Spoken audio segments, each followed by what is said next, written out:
Big Spin, c'est un podcast dédié au skateboard et à sa culture, mais surtout à ceux qui en font. C'est produit et réalisé par Sébastien Charlot et ça s'écoute sur SoundCloud, YouTube, iTunes, Spotify et toutes les applications de podcast. Allez, c'est parti.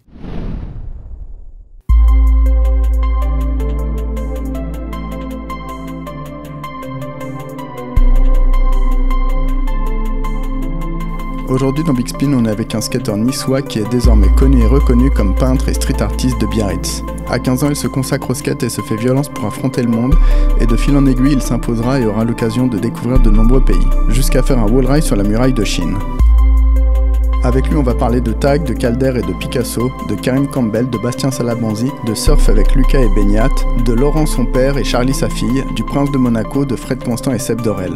Toutes ces histoires, il les raconte avec beaucoup de sensibilité et d'autodérision, avec un peu de dyslexie et parfois sans filtre. On est avec un éternel ado, un papa responsable, un artiste qui retranscrit le monde tout en couleurs. On est avec Nils In. Big Spin Podcast.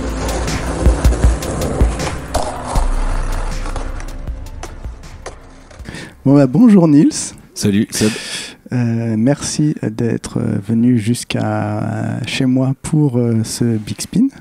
On en parle depuis pas si longtemps que ça, et surtout ça fait très longtemps qu'on ne s'est pas croisés. Mais on se connaît depuis très longtemps. Les tournées Adidas avec Julien Bachelier dans les milieu des années 2000, Adidas. Ouais, grave, ça remonte à ça, ouais. Enfin non, début des années 2000. Hein. Début des années 2000, ouais, peut-être. La première tournée avec Henrik Pikachu, c'est tout à Barcelone, ça devait être 2003. Non, ouais, c'était début des années 2000. Hein. Et ouais, on est allé à Barcelone, on est allé 2 fois aux Canaries, on est allé en Tunisie. À Tunisie et moi, c'est tout ce que j'ai fait. Après, toi, t'as dû en faire d'autres. Ouais, mais non, la plupart t'étais là. Et il y avait Tura aussi, c'était drôle comme concept d'avoir les rédacteurs en vrai avec. Et toi, t'étais très jeune, t'avais entre 15 et 16 ans. Ouais. Et il y avait des grosses bandes parfois. Et ouais, t'étais vraiment le plus jeune, parmi les plus jeunes. Même Henrik, il doit avoir 2-3 ans de plus que toi. Tu crois ? Pourtant de taille, il était plus petit, mais il a grandi maintenant. Mais il y avait Marley aussi. Il y avait Marley, Grégory Lofferswaller. Voilà, j'ai demandé, c'est horrible de dire ça. Je sais pas si beaucoup de gens savent. Si, moi je l'ai su, mais je l'ai toujours appelé comme ça. On l'appelle encore comme ça. À chaque fois qu'on me parle de Marley, on me dit « Ah, mais il y a Marley qui travaille avec nous, qui est graphiste. » Oui, grave, qui a fait des boards chez Cliché. Ouais, moi, c'est quand j'ai rebossé avec Cliché que j'ai re-eu de ces news. Enfin, que je savais j'ai découvert ses talents cachés. Et déjà, raconte-nous pourquoi tu es à Paris ces derniers temps, depuis quelques semaines. Eh bien, pour le boulot, pour une grande fresque Place de la Nation. C'est peut-être pas ma plus grande fresque. J'ai déjà fait une fresque de 7 étages là pour le Point de Vue Festival à Bayonne là, et une grosse fresque pour un hôtel aussi à Biarritz. Mais celle-là, la Place de la Nation, c'est 14,50 m sur 7,50 m quand même. Donc un beau bébé. Et du coup, voilà, j'étais là pour ça. Tu as passé combien de temps ? Et ben, j'ai un peu bougé au mariage de ma cousine et des trucs, mais en temps réel de travail, j'ai fait presque 3 semaines quand même, ouais, de peinture sur l'échafaudage. Et tout ça au pinceau, et tu me disais à l'échelle justement. Et ben ouais, là je suis revenu faire des petites retouches. Il y avait des coulures, et du coup je suis revenu faire des coulures du mur là, vu qu'il y a un espèce de mur végétal au-dessus et tout, ça avait cradé un peu. Moi j'avais des endroits où j'avais pas été au bord, là où j'avais fait les tracés au Posca. Du coup, avec la peinture acrylique extérieure, j'avais pas dû aller assez au bord. Il y a quelques zones stratégiques que j'aimais pas trop, et je suis revenu faire pour 2 coups de pinceau, prendre une échelle là, de 8 mètres et tout. Je faisais pas trop le malin là. Ah oui, parce qu'en fait, non, quand t'as fait l'ensemble de la fresque, c'était un sur échafaudage, ouais. Et là, je suis revenu pour des retouches. Et là, il y a mon pote qui est venu parce que à 2, c'était obligé les échelles de pompier et tout là. Pour monter à 8 mètres, t'es obligé, rien que pour la soulever et monter au bon niveau, t'es obligé d'être à 2, quoi. C'est super lourd. Et la plupart des gars là qui étaient sur le chantier me disaient mais pourquoi tu viens faire des retouches, on le voit pas et tout. Et c'est moi, tu vois, vu que c'est un peu ma carte de visite, je voulais vraiment que ça soit propre. Ouais, c'est dans une petite impasse, on la voit pas de l'extérieur, non. C'est dans une cour intérieure. Vaguement de l'extérieur, mais c'est tous les gens qui vont bosser dans les bureaux et tout, ils auront leur. Il y a un local vélo, et du coup même de tous les étages, tu vois un peu des baies vitrées et tout, tu la vois de plein d'endroits différents.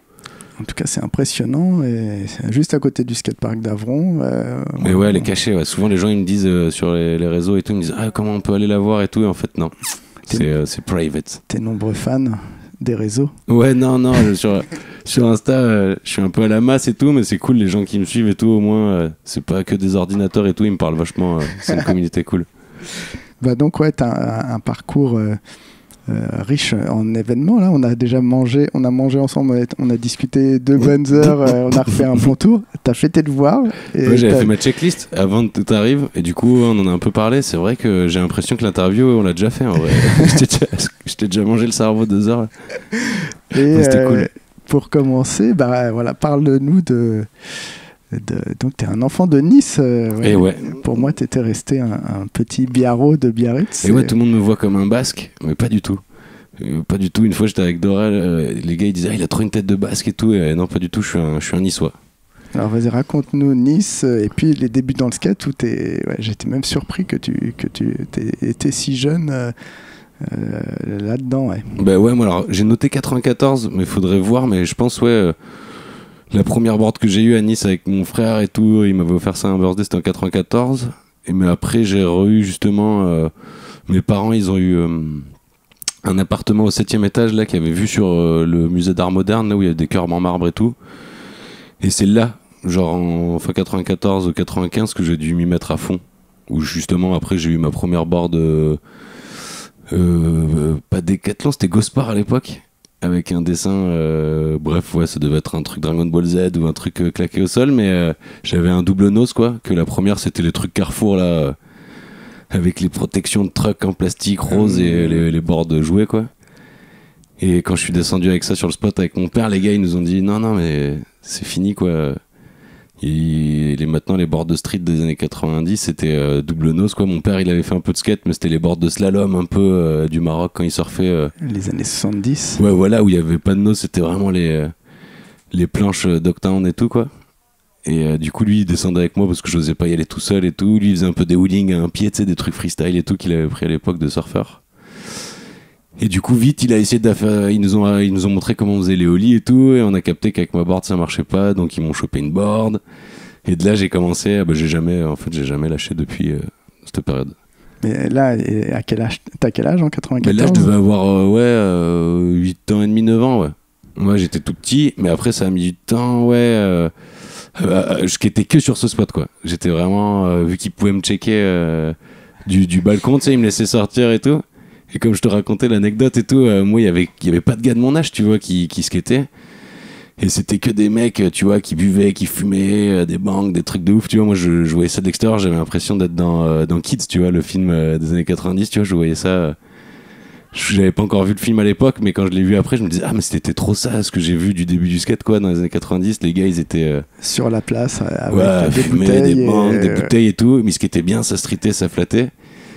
Et du coup, moi, mes parents, ils étaient au 7e à me siffler, tu vois, à me dire, bon, bah, tu peux aller skater, on te siffle quand le repas est prêt et tout.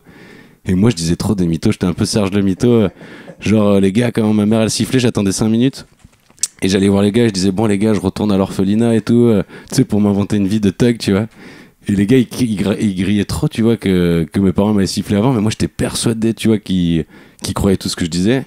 Et ils étaient gentils, tu vois, ils rigolaient, je pense, après.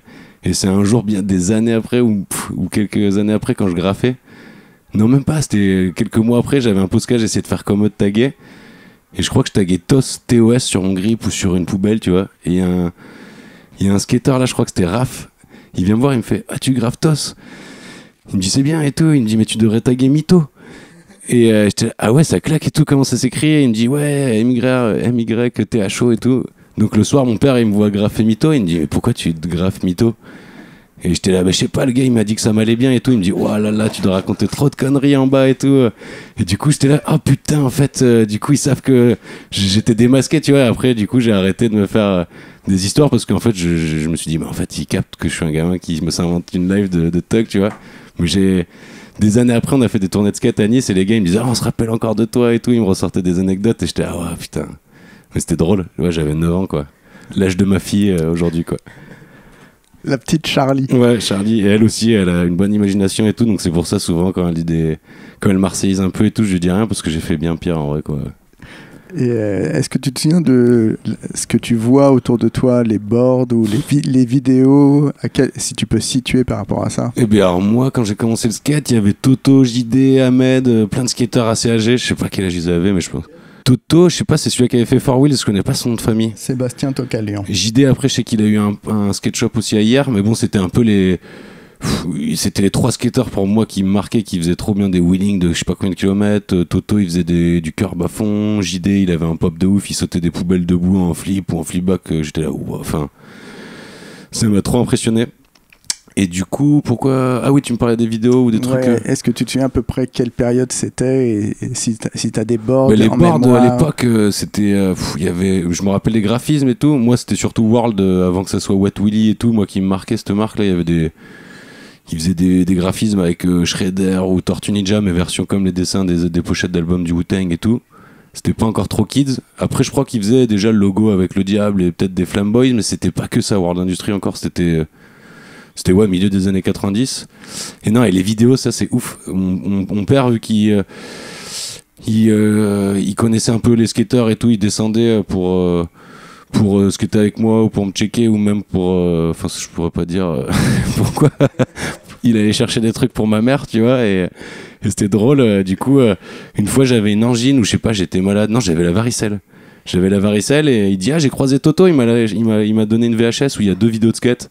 Du coup, j'étais là, vas-y, je l'ai mis dans le magnéto de mon frère, qui lui était en école de journalisme, il avait du matos et tout pour lire des vidéos VHS à l'époque. Et c'était la trilogie, sur une même cassette, là, des longues cassettes, c'était la trilogie et la Day One Song This Is Ron Mullen. Et j'avais jamais vu de mag, ni quoi que ce soit, à part les skateurs dans moi de chez moi. Et là, j'ai pris... je l'ai poncé, je sais même pas si je lui ai rendu un jour cette cassette. Et du coup, ouais, c'est ça l'époque des One Song. Dans la trilogie, moi, c'est Karim Campbell. Après, je sais qu'il y avait plein d'autres riders, mais j'avais vraiment bloqué sur Karim Campbell. Pour moi, c'était ton côté G. Ah ouais, bah grave, j'ai toujours...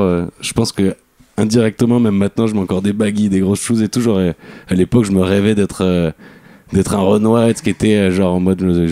J'ai mis toutes les coiffures irréelles, mais j'ai jamais pu me faire des tresses collées ou quoi, mais je l'aurais fait à fond... Ah ouais, j'étais fan. C'était pour... dans les années 90, c'était tous les autres enfants à l'école, ils étaient à fond basket et tout, quoi. Et j'ai essayé, je crois, d'en faire, mais ça me plaisait pas trop, les sports collectifs et tout. Et ouais, pour moi, Karim Campbell, c'était Michael Jordan, quoi. C'était un peu le Michael Jordan de l'époque. Il était trop style, quoi. Autant en fringues qu'en tricks, qu'en... Les tables de pique-nique, les écoles et tout, les schoolyards et tout. Moi, ça me faisait rêver de fou, quoi. Ah, il en a fait rêver plus d'un, ouais.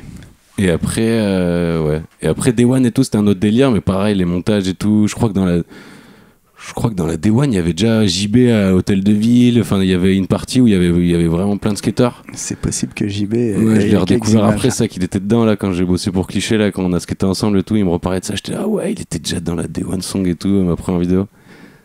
Donc grosse légende. Mais non, à l'époque petit, ouais, j'ai retenu que les grosses têtes d'affiche, quoi. Et tu parlais des graphiques de board, sachant que aujourd'hui ton métier c'est de dessiner, et tu me disais que ça t'avait marqué, c'est quelque chose qui est resté. Mais je te disais, le premier shop qu'il y avait à Nice, pendant longtemps il y a eu Traveling, là, Toto il était sponsor par Traveling, mais avant il y avait un shop, c'était Premium, je crois une marque canoise qui avait ouvert genre c'était un shop de hip-hop, tu vois, il y avait des vinyles et un gars il y avait des platines et tout, tu pouvais acheter autant du son, des cassettes, des mixtapes et tout, qu'il y avait aussi un mur de board. Et un peu, tu sais, genre un petit présentoir avec les trucks et tout. Et je crois qu'à l'époque, justement, ma board Decathlon, elle était flinguée. J'ai récupéré une planche cassée ou une planche qu'un gars avait laissée sur le spot. Et le gars, il m'a dit, mais non, mais tes trucks Decathlon, il faut percer des trous. Il m'avait percé des trous pour que les trucks puissent rentrer dedans. Et c'est après, ma mère, elle a eu de la peine. Elle a fait, non, mais vas-y, elle m'a racheté une espèce un set complet, là, avec une nude, tu vois, et des trucks Goldwyn, ou je sais pas ce que c'était la marque. J'ai eu un set de board vraiment qui ressemblait plus à une vraie planche, tu vois. Et c'était à Premium SketchUp, là, ce truc de rap, truc et tout. Et ouais, les boards Wall Industry où tous les graphiques, ils me faisaient péter un câble. Ouais. Et après, j'ai une anecdote aussi. Je crois que ma première World, justement, ma première vraie board après cette nude, là, c'est Toto. Il avait fait un trip aux États-Unis. Je crois qu'ils avaient trouvé un sponsor Traveling Skateboard ou un truc où je sais plus ce que c'était, une marque ricaine. Good Time, non c'était Good Time. Good Time ça existait, ouais. Ouais, alors c'était Good Time. Non, ouais, Traveling c'était le shop de Nice, rien à voir. Good Time, ils étaient revenus, ils avaient réussi à trouver un sponsor aux États-Unis. Et je sais pas pourquoi, ils ont visité des usines et ils avaient ramené des boards avec des défauts de fabrication ou je sais pas, ils avaient payé un truc pour se faire envoyer des boards qu'il y avait dans les bennes ou quoi. Et un jour, je sais pas, il me met un défi de faire un fakioli ou un truc trop bidon, tu vois. Et j'étais ah ouais, hein, c'est un ollie dans le sens inverse. Je fais le fakioli en trop peu de temps. Il me dit ah t'es déterminé et tout, c'est cool. Mais j'ai une surprise pour toi. Du coup, je me vois trop être là à attendre. Tu sais, j'étais là, qu'est-ce qu'il va m'offrir et tout. Il me dit ouais, j'ai un cadeau pour toi et tout. Il envoie un pote à lui à la voiture. Il lui donne ses clés de casse et tout. J'étais là ouais et tout. C'est Toto, genre le gros skater du spot. Je pensais qu'il allait me ramener des stickers ou tu vois. Et il est revenu avec une World Industry. Et j'étais là, et après il m'a expliqué que c'était des boards qu'il avait eu gratos avec des défauts de fabrication, mais j'ai jamais vu où il était. Peut-être qu'elle était vrillée, peut-être qu'il y avait une rayure à un endroit, mais même pas. Le graphique, il était ouf. Genre c'était un fond gris et un gamin qui enfilait une combinaison de diable. Tu sais, un petit blond, tu sais, tout mignon. Et il avait le zip dans la main et tu voyais qu'il avait la capuche avec les cornes et tout. Et j'étais là, wow. Genre pendant 30 ans, je crois que j'ai pas osé la rider, je la gardais en déco. Et ouais, les graphiques, c'était ouf à l'époque. Même après, quand ma mère elle m'achetait des boards et tout, je dormais avec le soir devant, je les regardais ou je les mettais même dans mon lit et tout, tu vois. Un grand classique. Et même les gars, tu sais, des fois ils disaient ah, t'as une nouvelle board, je peux la tester. J'étais là ouais, ok, mais tu fais pas de rock slide et tout. Genre les 3 premières semaines, c'était genre ok, je faisais pas de rock slide, je faisais que des grinds ou des no slide parce que, genre ma board, les graphiques, je trouvais ça juste ouf, les graphiques de l'époque. Je pense que c'était pas encore. Enfin, les couleurs, elles me paraissaient dingues à l'époque. C'était encore sérigraphié, voilà, je pense. C'est sérigraphié. Après, moi, j'ai jamais été très attaché à tout ça. Mais c'est vrai qu'il y a plein de gens encore aujourd'hui qui trouvent que quand c'était sérigraphié, c'était beaucoup plus joli. Touché et tout, tu sentais le relief du truc et tout. Non, déjà, après, mon père, il faisait des dessins. Il était artiste aussi, lui aussi.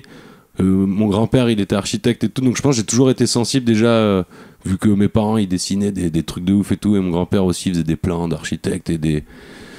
Donc je sais que dans les shops ça me touchait trop et que même les couleurs et les trucs c'est un truc qui me parlait grave. Et dans les shops vraiment c'était ouf. Il y a plein de gars qui avaient pas les moyens et qui s'achetaient que des nudes ou quoi et tout, mais moi je sais que je faisais trop chier ma mère à chaque fois pour avoir des girls ou des. Ouais, c'était pas les boards pas chers quoi.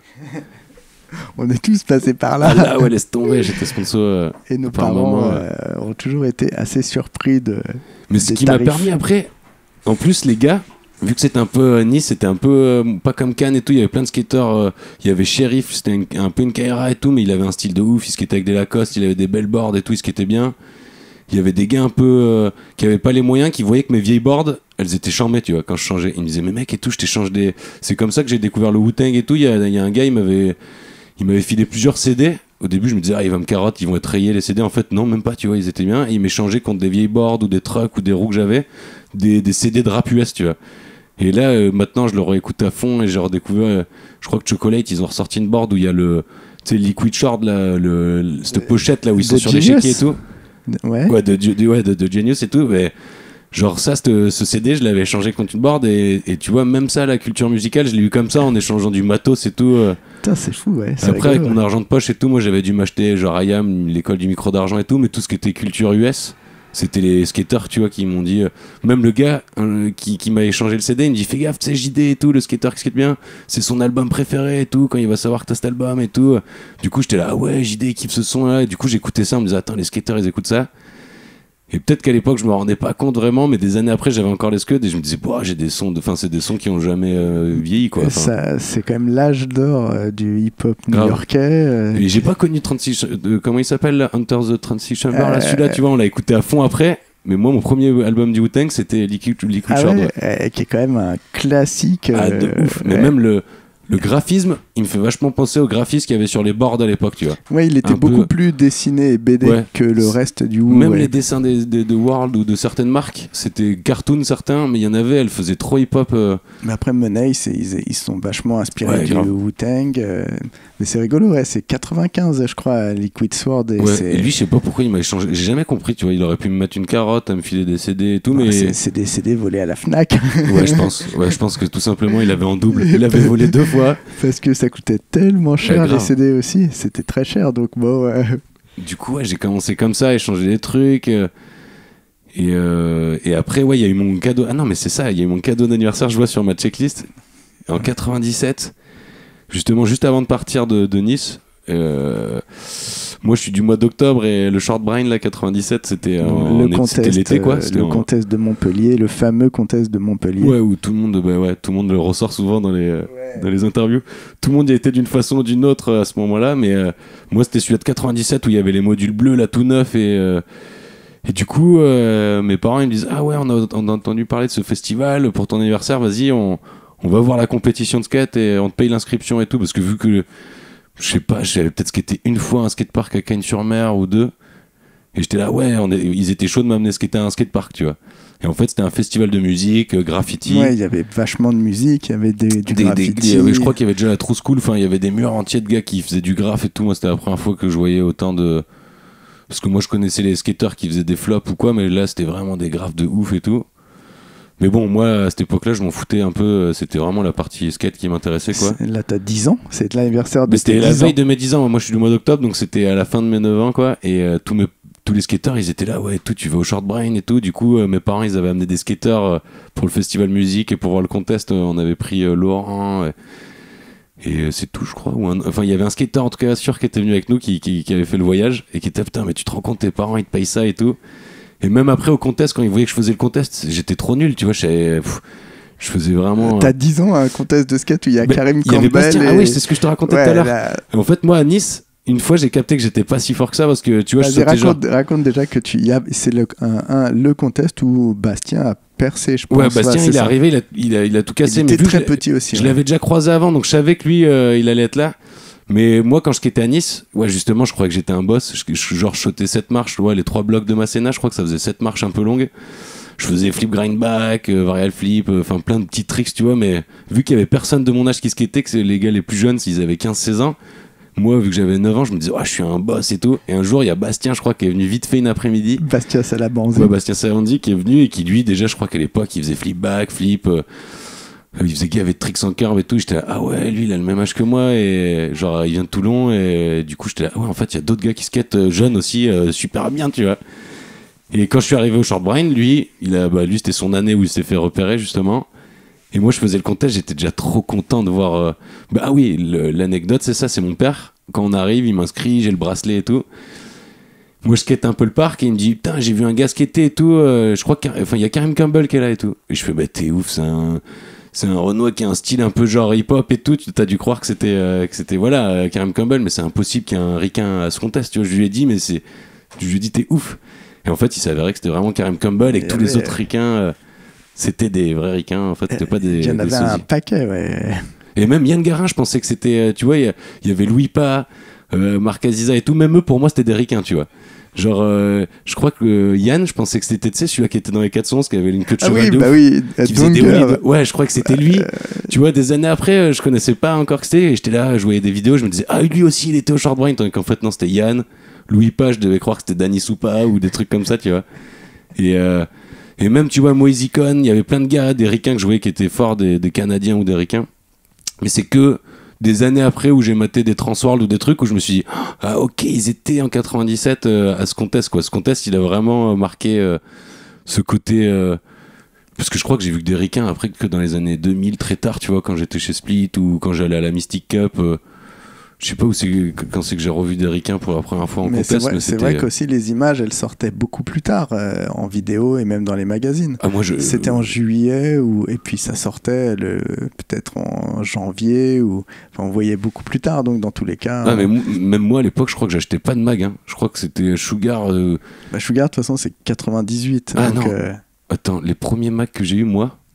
C'était comment ça s'appelait Urban ouais, t'as connu Urban. Mais il est donné sur les Coupes de France parce que quand j'ai déménagé à Toulouse après je crois qu'il y a des contests où ils donnaient gavet de Urban et Sugar je connaissais pas encore, je crois que je me suis mis à acheter des Sugar super tard, tu vois. Je crois que Urban c'était dans les deux sens, il y avait un côté musique et un côté skate ça, ouais. Urban et Benjamin Debert faisait déjà des choses pour Urban. Ok. Et moi je me rappelle avoir découvert une interview genre il y avait Moïse Willem et Raph Brunis qui avaient une interview, c'était les deux kids un peu comme Bastien Salabanzi qui étaient connus de l'époque. Et quand je suis arrivé à Biarritz, le premier gars que j'ai vu sur un spot de street là à la Grande Plage, c'était Moïse Willem qui me regardait faire un gap en flip. Et d'un coup je capte que le mec qui me regarde c'est le gars des magazines et j'étais oh putain vas-y pression et tout. Tu vois, il était, pour moi c'était comme Bastien à l'époque, enfin lui il avait tellement d'avance sur son temps, Moïse aussi à l'époque. Il faisait de la big à Cap-Breton, il y avait une médium. Enfin, il faisait de tout, quoi. Il savait déjà tout faire à l'époque, lui. Et tu skates encore avec lui aujourd'hui? Et grave, c'est lui encore. Mais j'en reviendrai, ça c'est à la fin. J'ai mis sur ma liste, elle finit sur ça, quoi. C'est fresque et skate avec Momo, c'est lui qui fait que je skate encore aujourd'hui. Lui, il est déterminé comme jamais à faire encore même des outs, des contests de skate, de street et tout. Il m'inscrit à mon insu même et tout au contest. À l'insu de ton plein gré. Exactement. Et donc après, tu bouges de Nice. Ouais, sur ma liste, après Short Brain, il y a Toulouse, 98. Ouais, bah ouais, on s'est barré à Toulouse un peu. Mes parents, ils devaient avoir des potes à la campagne et tout. Ils ont rénové une ferme et tout. Moi, j'allais skater à Mato Skatepark, c'est là où j'ai... Ah ouais, d'accord. Ouais, ouais. Du coup, moi, faire... T'as connu ce skatepark bah, mythique. Grave, parce que je crois que je devais les saouler une fois que j'avais fait 2 cabanes et que je m'étais pris des boîtes en vélo autour de la ferme, tu vois. Je leur disais qu'on se faisait trop chier à la campagne et du coup, ils m'amenaient à Toulouse, tu vois. On faisait une demi-heure, 3/4 d'heure de voiture pour aller à Mato Skatepark. Et là aussi, bah là, c'est la première fois que j'ai skaté du parc vraiment, du coup, où j'ai pu m'y poser et tout. C'était assez petit, assez ramassé. Ouais, il y avait plein de choses. Il y avait beaucoup dingue. de modules. Ouais, c'était assez. Et c'est là où j'ai découvert. Il y avait un contest là où il y avait, comment il s'appelait, la Trash Buff, là où il y avait un gars qui avait tout cassé là. Buff, il y avait Mato, son fils Félix. Moi, je étais vachement avec le fils de Mato là, je crois qu'il s'appelait Félix ou Félix, qui était trop cool. Mais il y avait Lucas Puig qui a grandi à Mato et qui était vraiment qui était encore dans sa période. Bon, il était déjà trop fort, mais il faisait gaver de rampe et de catch et tout. Bon, c'était connu là. Je crois que j'avais des dreadlocks une fois, il s'était foutu de ma gueule et tout. Normal. Ouais, il charriait trop, mais lui c'était le comment on disait, le héros local, quoi. C'était vraiment le kids grave. En vue. Ouais. Il y avait aussi un petit gars là qui skatait tout le temps avec des shorts en flammes là. Shorts en flammes, ça te dit rien cette anecdote là? Lui, il était sur toutes les coupes de France, il avait un short avec des flammes tout le temps. Ah, ça me dit quelque chose. Il était Toulouse aussi, mais je sais plus comment il s'appelait. Et je sais qu'au premier contest où je suis allé à Mato et tout, j'étais en spectateur, j'ai même pas fait le contest. Et dehors, il y avait Miss Van qui graffait, la trousse cool et tout. Donc le milieu du graphe, musique, c'était toujours vachement présent autour des skateparks. Et du coup, moi, j'ai appris à dropper mes courbes pour la première fois là-bas et tout. Et à squatter, justement, mes parents, des fois, ils m'y amenaient le mercredi ou des jours en semaine, tu sais, quand j'avais pas cours et j'étais tout seul dans le parc. Et ouais, ça aussi, Mato, ça a été la découverte du skatepark. Parce qu'avant, je faisais que du street, quoi. Ouais, il y avait une grosse effervescence à Mato, là, ça a duré quelques années. Mais c'était en 98, je crois que c'était l'année, chaque ville un peu... c'était la scène, c'était la scène toulousaine, même dans les mags et tout. Je crois qu'après, je revoyais des vieux mags, trop de skateurs. Il y avait Fab Martin, il y avait Jean-Jacques Rousseau, il y avait l'autre là, Gouff. Tu sais, lui, pareil, je l'avais vu, je crois, à Montpellier, il faisait déjà des flip-fronts de ouf. Il y avait Guillaume Doriac. Doriac aussi, toute cette scène-là, qui bougeaient tout le temps, ouais. Ils étaient tous sponsors Action, où ils avaient des fringues de ouf, tu sais, c'était l'époque Skate Kaira, quoi. Ils étaient hip-hop. Ouais, ils étaient grave hip-hop, et du coup, moi j'étais plus dans ma période roots, Rasta un peu cool. Rasta à la campagne. Ouais, Rasta blanc, quoi. Et du coup, c'était pour ça, là, Lucas, il m'avait charrié sur mes locks. Une fois, j'étais là, ouais, c'est trop un con et tout, il se fout de la gueule, et tous les kids, ils rigolaient, vu que c'était un peu le truc et tout. Et après, on est redevenus potes, et maintenant, on est toujours et tout. Il habite à Biarritz, on fait du surf et tout, mais c'est vrai qu'à cette époque-là, il n'y avait pas eu encore le Teenage Tour et tout. On était vraiment des enfants, quoi. Ouais, parce que Lucas était quand même un enfant je crois au qu'il est moment un peu plus du jeune que moi, Teenage quand Tour. même. Mais ouais, on était tout petits. Ouais, je pense qu'à Toulouse, 98, je devais avoir 10 ans, 11 ans, un truc comme ça. Toulouse, t'allais ce qui était en ville ou non? Pas plus que mais ça. je crois que non, la place Occitane, là où je sais pas comment elle s'appelait, elle était déjà un peu dead. Ah oui, bah oui. Puis mes parents et tout, ils me laissaient au parc, c'était plus safe. Non, j'ai pas trop street. J'y suis retourné par la suite, justement, squatter chez Lucas et Romain Jorda et tout. Mais il y avait plus trop de spots, c'était vraiment l'époque où c'était la défaite à Toulouse, là, dans les années 2000, là.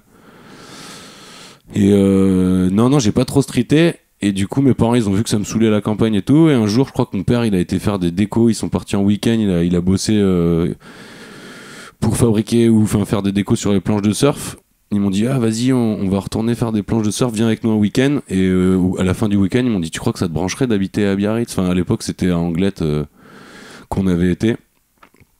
Et grave, moi, j'avais l'impression que c'était Arteker à vif là-bas. Genre il y avait une rampe, tu sais, dans le collège, il y avait une rampe avec un garage à scooter full de vélos et de scooters, une rampe dans le skatepark, tu vois, avec une rampe à côté du collège, tu vois, la fameuse là de Jean Rostand. Et du coup, quand ils m'ont dit ça, qu'on était passé à côté du collège avec la rampe et que j'avais vu 2-3 spots et tout, même les vagues, mon père il me parlait, vu qu'il était au Maroc, il a appris à surfer jeune, il m'a toujours parlé de surf, mais j'avais en fait à Nice, j'avais jamais vu de vague de ma vie, quoi, un peu comme Bryce, tu vois. Et j'étais là, wow, c'est trop beau, tu vois, l'océan avec les vagues qui rentraient et tout. Du coup, j'étais là, mais grave, on se barre de la campagne volontiers, quoi. J'aime assez, déjà, t'étais un peu le parent de tes parents. C'est-à-dire C'est toi qui décidais. Bah, ils se sont dit, ouais, je sais pas pourquoi ils m'ont demandé l'avis, ouais. Ils se sont dit, ouais, peut-être il va pas aimer les surfeurs, ou je sais pas pourquoi ils se sont dit ça. Bien sûr que c'était bien plus sain, et enfin, la mentalité et tout, ils connaissaient pas encore, mais ouais, je sais pas, ils ont dû voir que la campagne, même eux, ça devait les saouler, tu vois, c'était plus par Ouais, politesse, après, si quoi. ton père a appris à faire du surf au Maroc, ça a du sens.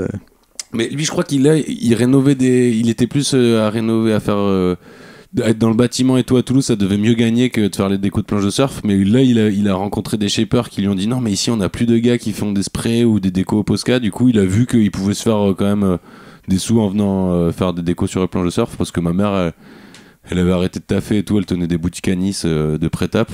Et du coup, on était là, allez, vas-y, on tente le coup. Donc au début, on était à la cool, parce que là-bas, c'était déjà, même en 99, à Biarritz, c'était galère d'avoir des logements à l'année. Tu sais, au début, ils prenaient un truc de septembre à juin, et après, on rechangeait l'été. Et je crois que c'est qu'au bout de 2 ans qu'on a réussi à trouver un truc là, rue Marie-Douce, là où il y a eu tout le monde de Split qui est passé et tout. Après, cet appart, on l'a eu longtemps. Mais au début, on était vraiment à Anglette, là, près d'un spot de surf, et c'était... Oh, moi, j'ai trop kiffé. L'arrivée à Biarritz, là... Du coup, là, à cette période-là, je devais être en 5e, tu vois. Je sais pas quel âge t'as quand t'es en 5e, mais j'étais jeune, et... T'as 13-14 ans, ouais. Et du coup, là, vu que j'avais appris à skater en skatepark et tout, je commençais à avoir un meilleur niveau. Tout le monde skatait trop bien en parc, justement, Raph Brunis, Moïse 16e, qui c'est qu'il y avait? Il y avait, Ouais, il y pas avait mal. une scène incroyable Qui c'est qu'il y à avait Biarritz. d'autres? En plus, il y avait des... Ben oui, il y avait Beignat, Benoît Stevenot aussi. On aura peut-être l'occasion d'en reparler, mais c'était le skater street de Bayonne et tout. Lui, pareil, la première fois que je vais avec ma mère au skatepark de Bayonne, elle m'accompagnait encore à l'époque. On va en bus à Bayonne. On voit Beignat là qui avait les cheveux longs à l'époque, une grosse touffe. Il faisait des sorties de ball, il faisait des no lil flip big spin en sortie de ball et tout. J'étais là, qu'est-ce que c'est? Enfin, moi, il m'avait fait halluciner. Et je crois que déjà à l'époque, il y avait des Kaira qui étaient venus en vélo.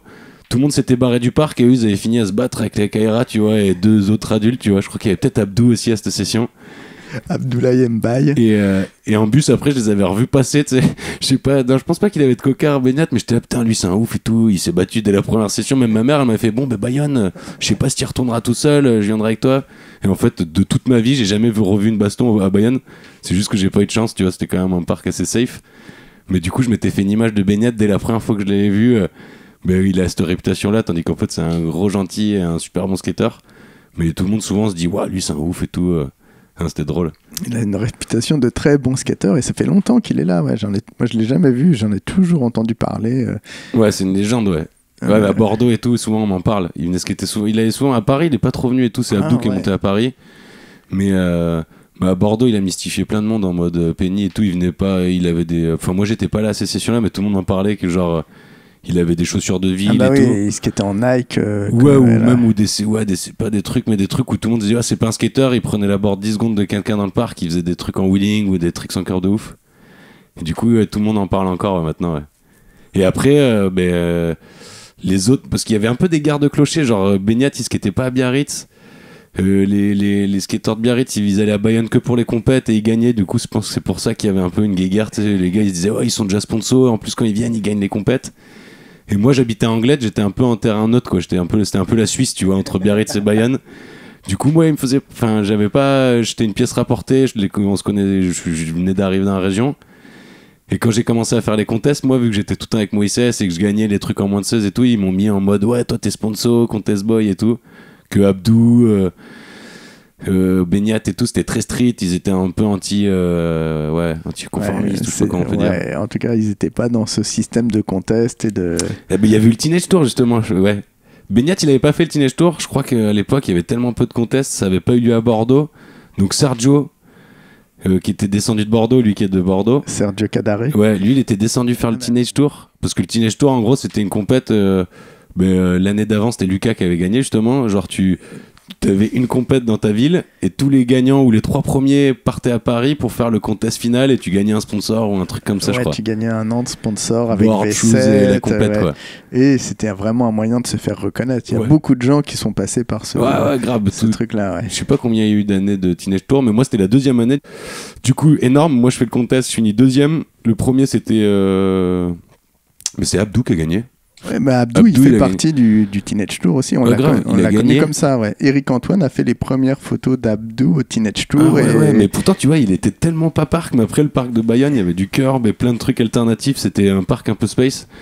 Et Beignat et Abdou, ils cassaient les curbs et les tables à wheeling et tout. Ouais, bah, je te coupe là, maintenant que t'en parles, il avait dû faire backside nose blunt sur un truc en descente, Abdou, une espèce de rail en descente. Ouais, qui est inskateable en plus, qui était Et- inskateable ce truc. Je me souviens que Eric nous envoie la photo et comme on taquinait beaucoup Eric Antoine, on lui dit qu'il l'avait pas fait, que c'était mytho.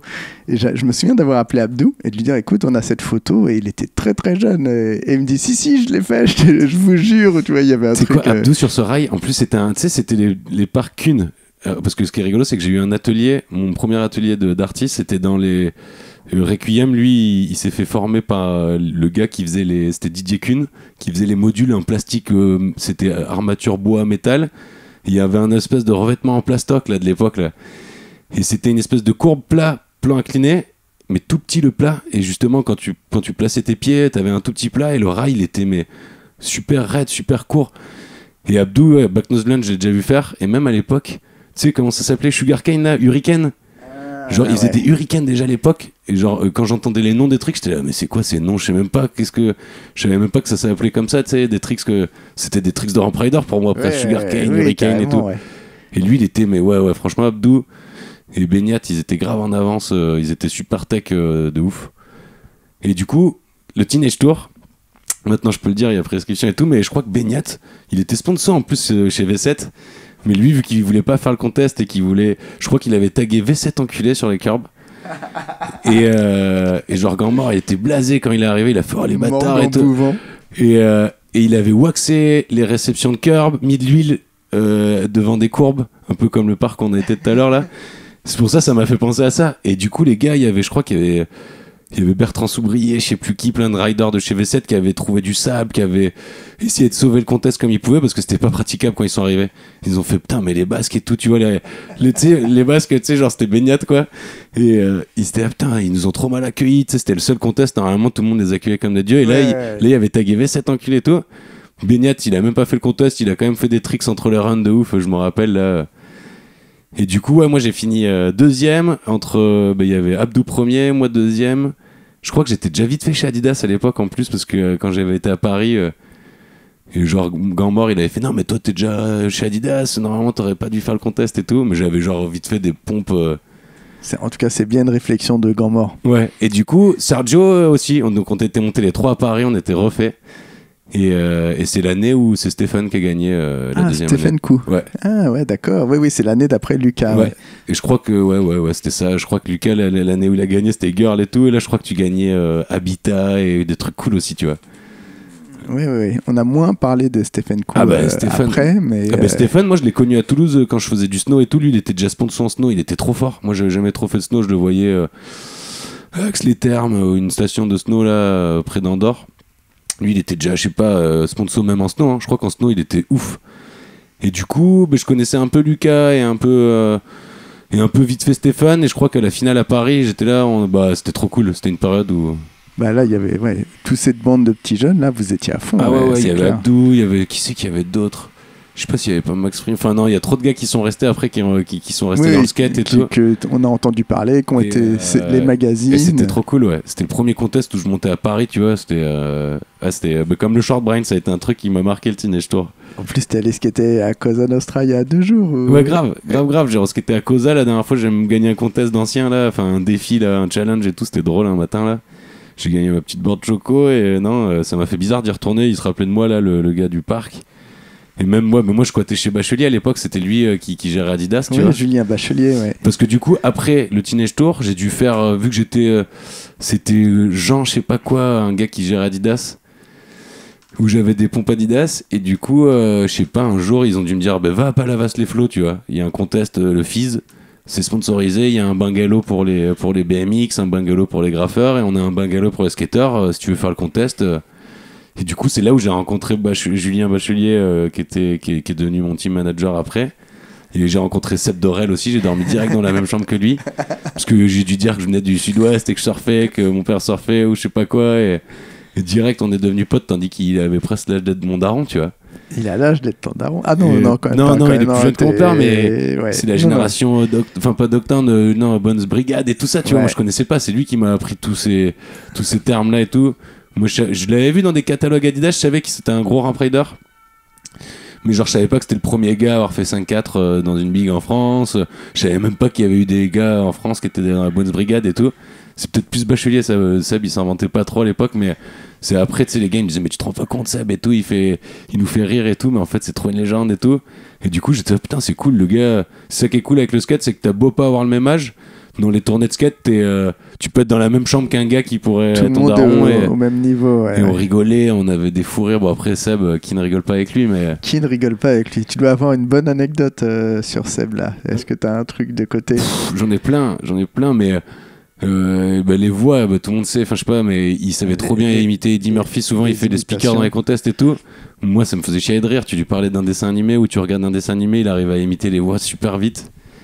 Et non, j'en ai 10 000 des anecdotes avec Seb, de trucs où il a mis des cristaux chez toi? Ouais, déjà.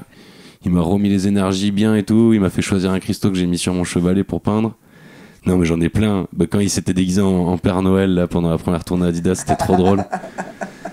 Non, j'en ai 10 000. Il avait acheté un costume de Père Noël avec le... On avait tellement d'argent par jour à dépenser qu'on savait plus quoi en faire. Et tout le monde disait mais non mais Seb et tout tu peux pas faire ça et tout et Bachelier lui disait mais non tu vas trop te décrédibiliser. Lui il était mais non mais lui il était déjà comme ça tu sais à faire des performances. Puis il était là c'est la tournée des kids tu vois. Il dit moi je suis là pour tu vois les coacher et tout et du coup vu que c'était bientôt Noël, je crois que c'était juste avant Noël la tournée, il était là faut les faire rêver les gamins et tout. Du coup il était arrivé sur un Lotway ou je sais pas quoi en Père Noël tandis qu'on l'avait pas vu se changer. Non mais c'était mon héros. Il avait passé la journée en Père Noël. Ah ouais, totalement. Et lui il s'en foutait. Ah oui, il tripait, tout le monde dans la rue tripait, il fait rire.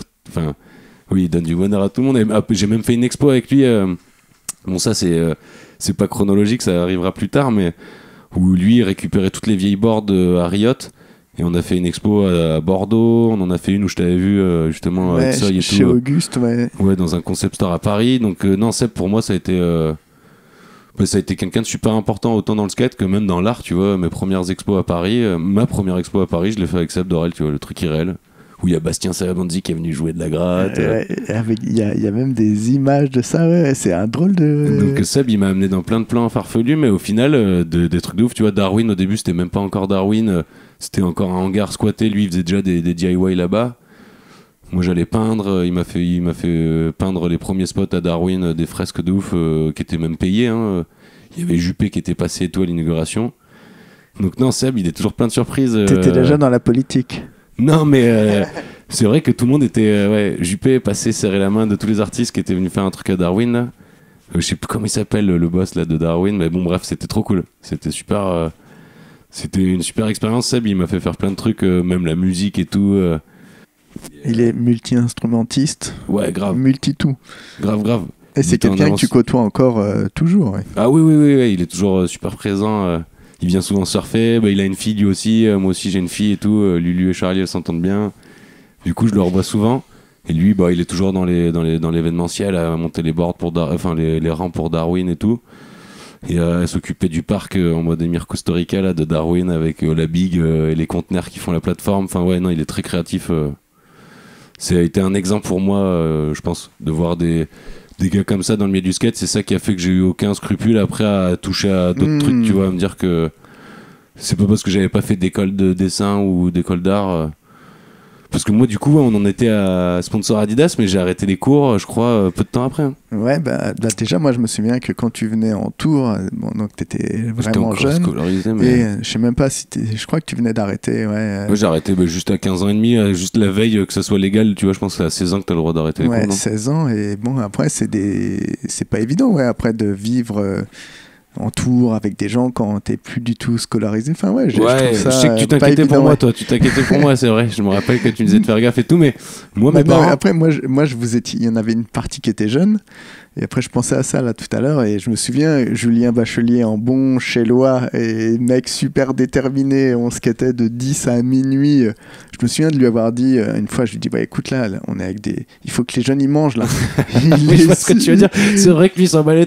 Mais ouais, il était à l'ancienne lui. Lui, il a été élevé à la dure aussi par d'autres vieux skateurs.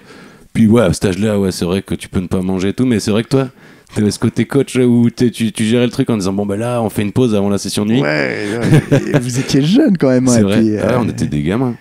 Et Mais non, c'était trop cool. C'était trop cool. Après, c'était vachement bien foutu, c'était super bien organisé, on était très confortable. Bah ouais, il y avait des sous, je sais que tu nous dis, on avait 20 € par chacun, ouais. On avait des bidis. Ouais. Moi, je me souviens, j'achetais des CD de.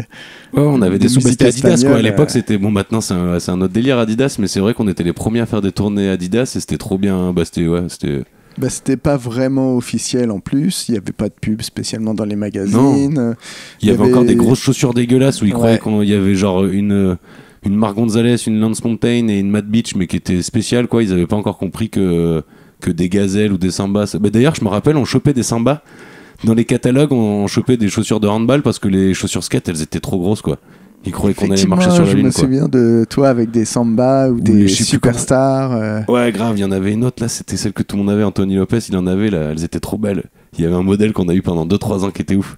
Je sais plus. Et non, et du coup, ça, ouais, j'ai noté. Ça devait être début 2000. Hein. C'était 2002, 2003, je pense, même pas. Hein. Mais là, c'est. Après. Là, tu me disais que tu étais content d'être très à l'aise dans le métro depuis quelques temps. Quoi tu sors les dossiers direct.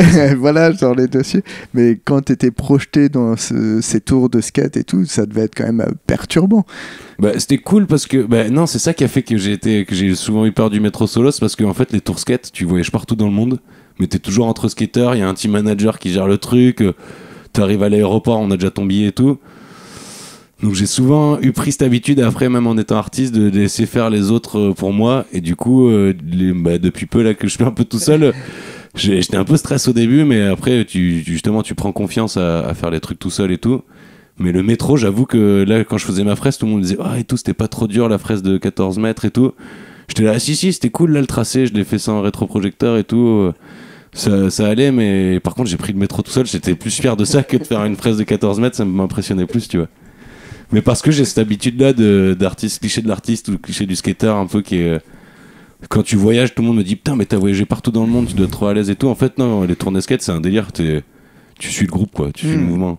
C'est un truc que les gens en dehors du skate, ils peuvent pas du tout comprendre.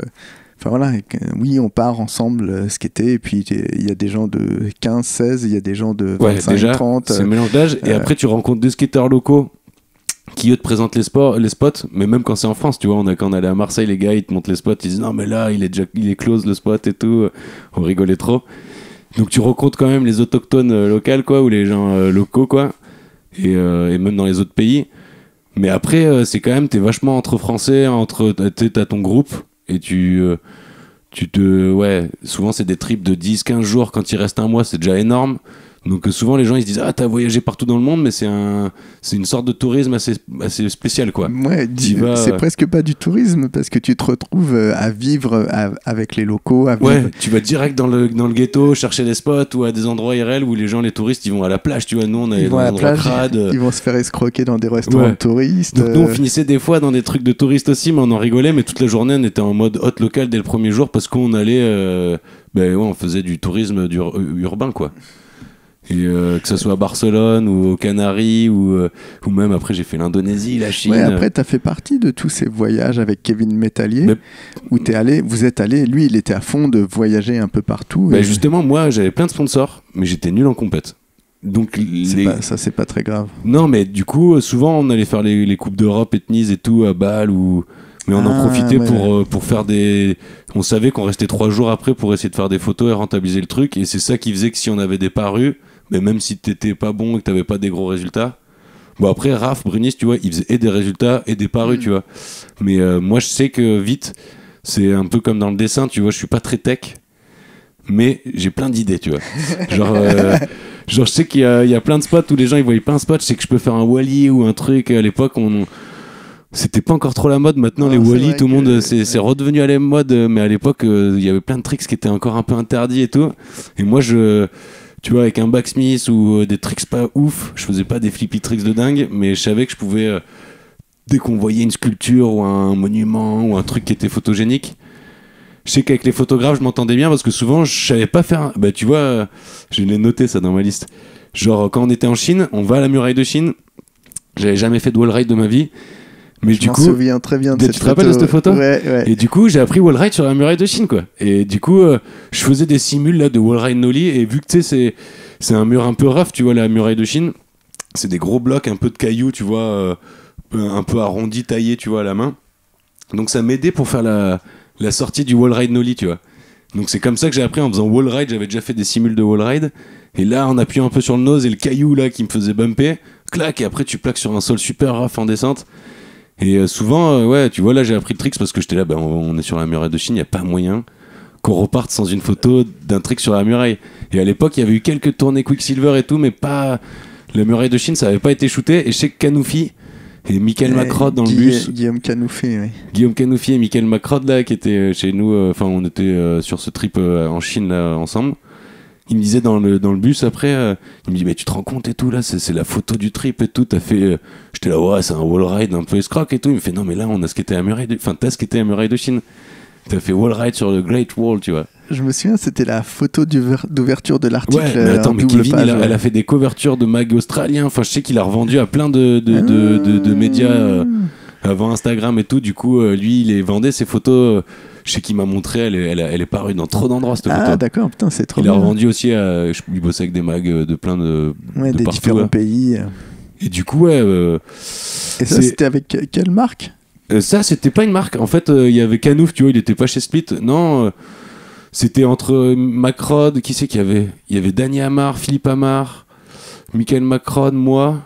Qui c'est qu'il y avait d'autres? Yannock en caméraman, Kevin en photographe. Et en fait, non, c'était un truc, c'est ce que j'ai noté là sur ma liste à l'époque. La première fois que j'ai bougé en. Mais souvent, on attendait les Jeux Olympiques et on savait qu'il allait y avoir des constructions de ouf. Du coup, j'avais été en Grèce. C'était quand les Jeux Olympiques de Grèce? Ouais, je me souviens de la Grèce, ouais. Et là, j'ai noté que la Chine, c'était en 2004. Donc c'est tous les 4 ans? Non. C'est tous les 4 ans les Jeux Olympiques, ouais. Non, mais alors, il y a une couille parce que c'était pas en 2000 que j'étais avec Karim Cherif. Parce que c'est ce que je voulais dire aussi. Mon premier trip où j'ai rencontré Kevin Métallier, le photographe avec qui j'ai fait le plus de photos avec David Mano et voilà. Et ben lui, je sais pas, je crois que Karim Cherif un jour, j'étais chez Split, j'étais vachement avec Yann Garin, Fred Constant, et on faisait les Coupes de France. Et un jour, il y a Karim Cherif qui m'appelle. Genre déjà j'étais là mais d'où, parce que c'était un gars plus âgé et tout. Ouais. Il me fait ouais mec et tout, on fait un trip là pour les Jeux Olympiques à Athènes. On a un pote à nous qui fait de la photo de skate, qui se lance et qui fait des belles photos. Hakim, il vient. Et j'étais là, mais il faudrait que je lui redemande. Je lui ai jamais demandé pourquoi il m'avait appelé moi, en fait. Parce qu'il y avait trop d'autres skateurs bien meilleurs que moi. Et j'étais là, yes, ouais, déjà, j'étais trop flatté que Karim m'appelle. Je l'avais jamais eu au téléphone. Il me dit, tu veux pas venir en Grèce et tout, à Athènes? J'étais là, mais grave. Et du coup, on a fini mon premier trip skate un peu à l'étranger, loin. En dehors de. Enfin, non, c'est l'Europe, mais plus loin que Barcelone ou les trucs clichés, tu vois, que tu peux faire quand tu bouges les premières fois. C'était à Athènes pour les Jeux Olympiques. Et en plus, il y avait tout un truc où c'était le bordel pendant la construction des JO. Ils étaient à la bourre de ouf. Donc, on est arrivé, c'était un bordel de ouf dans la ville. Et trop de spots en marbre ou des nouveaux trucs qui avaient encore jamais été skatés ou même des vieux là. Ouais, bah après il y a plein de spots. Athènes, c'est ouf. Mais ça avait pas été. Si, il y avait une tournée cliché, ils y avaient été, il y avait 2-3. Ouais. Mais nous, on est arrivé sur des trucs, tu sais, genre c'était les Chevaliers du Zodiac, tu sais, des trucs avec des colonnes, des blocs de marbre, super petits mais trop beaux en photo. Donc on a fait grave de photos avec Kevin. Je sais qu'on a eu du coverage pendant longtemps avec cette tournée. Et il y avait Karim Cherif. Karim Cherif, Hakim et moi. Improbable. On était que 3 skateurs. J'étais un gamin, eux ils étaient déjà rodés de ouf, ils étaient chez Savière ou je sais pas quoi, tu vois, à l'époque des sponsors de ouf. Et j'ai jamais osé demander à Karim pourquoi il m'a appelé moi, tu vois, sur ce trip. Mais du coup ça m'a lancé, c'était mes premiers posters, mes premières bonnes photos de skate. Je pense que j'avais une parue, un Vogel ou une tournée Adidas. Ouais, ma première photo ça devait être avec Tura. C'est le kickflip de Tura là. Ouais. Ouais, je me et souviens, après je crois que c'était Kumolka, on en parlait tout à l'heure. Je crois que j'ai eu un Vogel ou un truc, une séquence dans Sugar. Ouais, le flip. Et après ça c'était des trucs que je shootais soit en tournée Adidas, soit avec Kumolka ou des photographes. Ouais, c'est vrai que Kevin c'est le premier gars que j'ai rencontré à l'étranger. Karim et Hakim je les connaissais pas vraiment. J'étais là, waouh, tu sais, ça y est, j'étais dans le game, quoi. J'étais là, putain, ça y est, les gars qui sont forts en compète, ils m'appellent pour faire des trips street, quoi. Ouais, c'était ouf. Non, ouais, c'est un bon mélange, en tout cas. Ça peut être que dans le skate, ce genre de choses. Allez, vas-y, prends-toi un petit verre. c'est déjà trop attardé. J'ai pas parlé de Fred et tout ça. Il y avait Fred Constant, après Trip Karim, on sait, ça c'est cool, je peux cocher. La Chine aussi, je peux cocher. Non, en fait, ça va, on en a déjà dit plein. On peut presque s'attaquer à la peinture. Ouais, si, Fred Constant. Ah, Fred Constant, obligé. Ben ouais, Fred, ça enregistre toujours là ? Ouais, ça enregistre. Du coup, ouais, dans ma liste, il y avait Fred Constant, parce que lui aussi, il a été important, comme Karim et plein d'autres que j'ai déjà cités. Mais Fred, je crois qu'à l'époque, j'étais sponsorisé Split, là, cette marque qui n'existe plus maintenant, mais qui était crossover. C'était drôle, tu vois, il faisait du FMX, je crois qu'il y avait du surf, une marque crossover, quoi. À l'époque, c'était pas trop... Je sais pas si maintenant, dans le skate, c'est déjà... Les marques crossover, c'est jamais ouf. Ouais, c'était une espèce de Quicksilver. Ouais, je saurais pas expliquer, ouais, c'était une marque californienne. C'était pas dégueu, hein, les fringues et leur image de marque et tout, mais... ouais, c'était crossover, donc... Bon, ils avaient des moyens. À cette époque-là, c'était pas aussi reconnu dans le skate qu'aujourd'hui. Peut-être que les gens ils s'en foutraient un peu plus. Tu crois ? Ouais, non, je pense que ce serait toujours ça. Mais ils annonçaient tout le temps dans les magazines. Oh, remarque, Quicksilver ouais. Et tout, c'est vrai que peut-être maintenant, ouais, je sais pas. Et puis, ouais, c'était une bonne. En fait, on avait des budgets de. Ouais, voilà, après, vous avez vraiment profité. Bon, moi, non, moi j'étais dans les petits. Il y a Yann, Fred et tout, il y avait qui, William Roddef, même Danny Amar et tout, il y était. Enfin bref. Il y avait beaucoup d'argent par contre. Mais ils avaient un gros team Europe et nous en France, vu que le gars qui avait Christophe Chabot, là, le mec qui avait la licence européenne, on va dire, ils étaient à Biarritz. C'est pour ça qu'il y avait tout le temps les shootings photos, les trucs. Et moi je les ai connus comme ça en faisant un catalogue, je pense, en mode shooting fashion là. Où ils me faisaient des coupes au bol là, à la Teddy and Guy là où je sais pas quoi. Enfin Yann et Fred ils étaient sur beaux gosses là, eux, ils étaient trop fashion. Tony and Guy. Et du coup ils nous recoiffaient. Moi je mettais des baggy mais pendant les shootings photos vu que la marque faisait des slims ou des trucs un peu fashion rayures, on était un peu déguisés, on rigolait trop pendant les shootings photos. Il y avait même des mannequins filles et tout. Enfin bref, on faisait des catalogues pour Split. Et après, on allait aux cartes et tout, on faisait des repas, des restos et tout. Et j'ai trop sympathisé avec Yann et surtout Fred.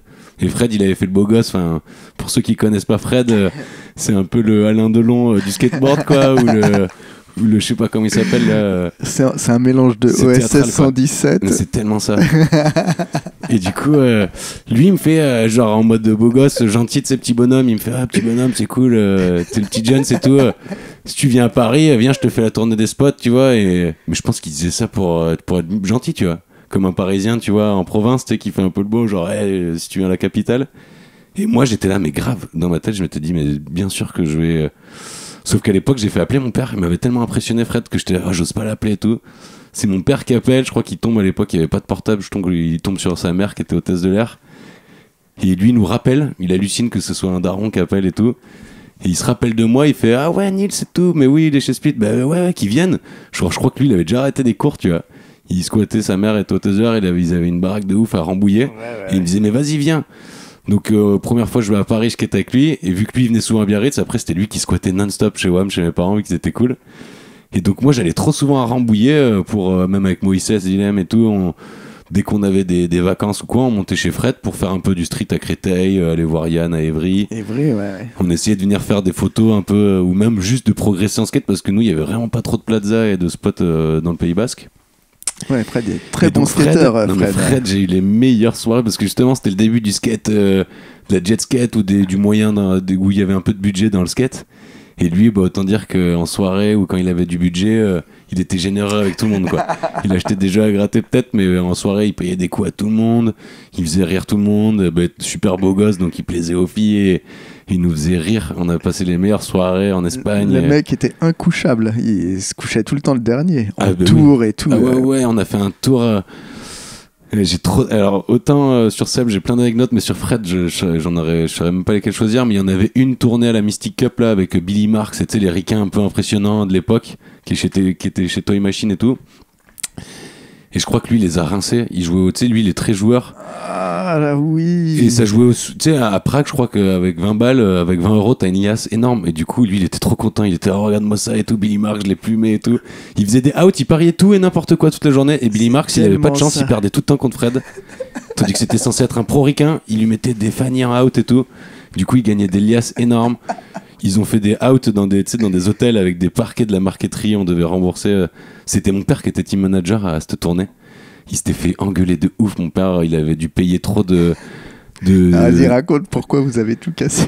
Mais lui, Billy Marks, je crois il venait d'avoir une part de ouf chez Toy Machine et tout le monde disait bon, Billy Marks, faut qu'on le re-signe chez Split l'année prochaine, donc il avait le droit de tout faire à cette tournée, tu vois. D'accord. Il était dans vous la étiez tournée tous dans on la était même tous, équipe, ouais.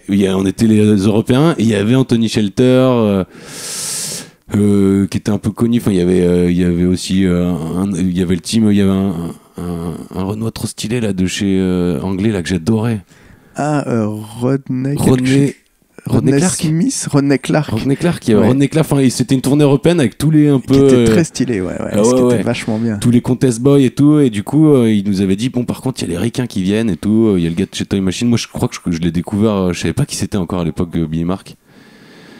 Et trop drôle quoi. À la tournée, Fred, lui, qui parle bien anglais et tout, il s'est amusé à faire des jeux d'argent. Il a plumé pendant tout le truc, à faire un out dans la chambre, dans la suite royale, tu sais, de l'hôtel là de Prague. Genre, ils sont mis à faire des outs à 1h du mat bourré. Et l'autre, il en avait marre de perdre contre Fred, donc il disait allez, on fait un out maintenant, ou on jette une pièce là le plus près du mur. Enfin, tout était, tu sais, comme les ricains, ils pariaient de l'argent sur tout. Et ouais, lui, il était scandaleux. Il mettait des slims, je me rappelle, Billy Marks, là, il avait un pro modèle de pantalon. Avant son run à la Mystic Cup, on devait le tenir le pantalon tellement c'était un slim pour qu'il rentre dedans avec la pointe. Enfin, c'était comme une combi de surf, tu vois. J'étais là, voilà, enfin, c'était l'époque Peace Drunk, un peu cette mode de slim que j'ai jamais trop compris. Et du coup, Fred, il nous faisait rire. Genre, il le charriait trop et le ricain, il était blasé, tu sais, normalement, dans n'importe quel pays, c'était lui le boss, et là, c'était nous, les Français, on rigolait, on lui mettait la misère. Et mais après, ce qui était trop bien, il faisait des outs sur des sets de marche et des trucs, derrière, il faisait le job quand même. Tu voyais que c'était un Américain. Billy Marks, il skatait bien. Oh après, effectivement, je l'ai déjà aperçu, je l'ai déjà croisé. Le mec était pas très marrant. Mais tu sais, c'est lui qui faisait les défis avec la balle de ping-pong, là, tu sais, qui s'est fait connaître comme ça. C'était vraiment. Il était pas autiste, mais il avait des tocs un peu. Mais par contre, en run. Je crois qu'il était blasé. Bastien avait gagné justement à la Mystic Cup cette année-là. Oh, putain, le mec à la poisse avec les Français. Ouais. Grave, il était là, putain, mais le petit là, il fait des flips frontboard ou des flip back. Lui, il faisait des 3-6 flip slide, des flip 50, des trucs de ricain de ouf. Mais Bastien, il savait tellement mettre. Tu sais, il se prenait une boîte au premier run, il faisait genre, il était dead. Genre, il y avait une grosse table qui avait passé en flip back. Il avait fait genre, non, c'est fini, je peux plus rider, je suis mort. Et en fait, au deuxième run, il est arrivé, il a refait son flip back sur le transfert que personne n'avait fait. Et du coup, ouais, un peu comme les frères Sheriff, tu vois, en contest, c'est pas que le niveau, enfin, il savait faire monter la sauce de ouf, tu vois. Et même, il faisait les tricks de dingue. Il avait gagné à la Mystic Cup. Moi, je me rappelle de Yann, à un moment. Ce contest, c'était un truc de ouf. Il y avait... pareil, je crois que c'est un des contests où, comme Short Brain, il y avait tellement d'Américains. Ouais, la Mystic Cup, à un moment... Ouais, je crois qu'à un moment, je me regarde avec Yann, c'était notre... Tu sais, les qualifs, je crois que t'es en jam, tu sais, t'es vraiment... c'est pas tout chacun... le monde est mélangé, ouais, t'es mélangé. T'as genre 5 ou je sais pas combien de minutes pour casser le spot et faire marquer des points. Et je crois que Yann, il skatait, on se regarde, on était là, putain, en fait, il y avait Marc Capelliard qui skatait dans notre pool, tu vois. Du coup, des fois, on était là, on regardait Marc Capelliard, on était là, ah putain, mais c'est à nous aussi, tu sais, c'était notre jam, du coup. On était là, vas-y, on enchaîne derrière lui, on skatait à la table pique-nique. Et du coup, on était là, ouais, on n'arrivait pas, tu sais, même Yann qui était habitué à aller à Sydney, à faire les compètes avec les ricains. À la Mystic Cup, des fois, c'était bizarre, tu vois, de se retrouver avec les gars qu'on voyait dans les vidéos. Tu faisais les runs avec eux et on avait vraiment pas il y avait c'est pas comme maintenant où il y a moins de décalage entre les Européens. Là, le niveau, il était dingue, tu vois. Moi, quand je voyais Appelière skater, il y avait de l'argent à la clé. Et surtout, le niveau était encore... Les ricains, ils étaient... il y avait plein d'Européens qui cassaient tout, mais moi, je sais que j'étais complètement... Encore, pour faire des photos en street, j'arrivais à faire des trucs artistiques et des petites escroqueries, tu vois. Mais en contest, là, tu voyais vraiment la différence de niveau. Et puis, il y avait les Brésiliens qui commençaient à arriver à la Mystic Cup. Là. À la Mystic Cup, il y avait un gars qui faisait des lignes miroirs. Je sais plus comment il s'appelait, ouais. Et c'est vraiment un moment où les contests européens, ça attirait tous les mecs. En big et tout, ça revenait. Pendant un moment, c'était plus à la mode la big, là, la Mystic Cup. Il y avait un niveau de ouf aussi dans la big. Ouais, voilà, bon, Mystic Cup, Fred Constant... Yann Garin, c'est fait. Enfin, non, j'ai rien dit sur Yann, là, je l'ai revu il y a pas longtemps, mais lui aussi, ouais. Lui, c'était un peu... Ouais, notre Kenny Anderson, il avait un style en wheeling et des tricks. C'était flatteur quand même. Rappelle-toi qu'il poussait en mongo quand même. Mais oui, mais justement, moi, tu sais, cette période, quand je l'ai connu petit, là, au Short Brain, il faisait des catchs ou des trucs, et même les wheelings à une roue et tout, il faisait un peu des tricks interdits qui maintenant serait trop classe, ou même les no comply, tu vois. Il faisait C'est comme moi les wally et tout, on me disait non mais les wally moyens, et en fait maintenant il y a plus de règles et tout. Il y a plus de Donc en règles. fait il était déjà dans le futur, Yann. Je Franchement. sais pas si on peut dire ça, mais. Ah si. Non Yann, moi j'avais l'impression de skater avec un ricain. Il avait même vestimentairement, il nous montrait tout un. Mais vu qu'il était à Paris et que nous on était provinciaux, il nous montrait les vidéos, genre la Baker ou des trucs qui venaient de sortir. Il nous disait mate ça et tout. Et on était même tu vois des mois après on se disait putain Yann et tout Il a lui, toujours été à la pointe. Voilà ouais, bah, toujours maintenant ouais. Du coup voilà, là quand je le revois et tout, et des fois il me donne il me coach un peu là même pour le dessin, il me dit qu'il faut que je vienne plus à Paris, que c'est là que je vais percer et tout. Mais déjà à l'époque en skate il disait non mais fais ça, toi tu skates comme ça, genre fais des wall rides, fais des wally, c'est ton truc. Enfin non il avait une lecture, il analyse le truc de ouf que moi autant dans le dessin que dans le skate, j'y vais freestyle un de artiste. ouf. Ah, j'y vais à l'instinct de ouf. Mais du coup, ça fait du bien qu'il y ait des gens comme ça. Tout à l'heure, je te parlais de Fernando Elvira aussi, même dans le dessin, il y a des gens qui te disent des fois, qui te valident. Même Karim Sherif, tu vois, qui m'a appelé pour une tournée. C'est des petits trucs comme ça qui font dire je suis reconnu par mes confrères, ou je sais pas comment on dit, ou les gens de la scène. Et que du coup, ça te fait lâcher un truc où après, tu te sens plus. En confiance, ouais, légitime. Légitime, voilà, c'est ça le mot que je cherchais. Ouais. Du coup. Souvent, quand tu fais pas d'études et des trucs comme ça, dans le skate, il n'y a pas d'école vraiment. Enfin, peut-être maintenant, je sais pas, mais. Ouais. Non, il y a Shifty Skate School ou des trucs comme ça, mais non, il n'y a pas trop d'école. Et en dessin, moi, j'ai été autodidacte et tout. Et le fait qu'il y ait des artistes ou des skateurs et tout qui disent non, mais mec, ce que tu fais, c'est charmé, vas-y à fond, ou t'interdis pas de faire ça ou ça. Moi, ça a grave compté les gens comme ça qui m'ont poussé en skate ou en dessin. Ouais, en plus, t'avais quand même des parents relax. Ouais. Mais c'est pas ça qui a fait que. Moi, mes parents, ils m'ont juste dit si t'arrêtes les cours, tu restes pas à la maison à rien foutre. Du coup, j'allais en cours de dessin les vendredis soirs, là, des trucs, voilà. Je faisais un max de tournées de skate, soit j'allais chez Fred Constant, soit je bougeais en France, soit on organisait avec les photographes des trips en Chine ou. Qu'est-ce qu'on a fait J'ai pas noté notre voyage. En voyage, j'ai noté que. La Grèce et la Chine, parce que la Chine c'était en 2004, c'était le début des JO. On a fait un mois en Chine à bouger de Pékin à Shanghai, Shenzhen et tout, et on avait fait grave de photos de ouf, dont le wall ride sur la muraille de Chine. Et mais après on a bougé, franchement, je te dis, j'ai fait l'Indonésie avec Anagram, on a fait plein de, tu vois, l'Indonésie c'était connu pour être des trip surf, Jakarta et trucs, c'était pas trop connu. Du coup nous on se disait vas-y, on va faire on avait des contacts là-bas et tout pour skater. Du coup à chaque fois on s'organisait nous nos trucs pour faire des photos, quand on se disait ça a jamais été trop vu. Et du coup, ouais, on a réussi à faire grave de photos et de coverage dans les magazines. Mais là, tu t'es jamais posé de question d'aller très loin, quoi. Tu vois, de partir en voyage très loin.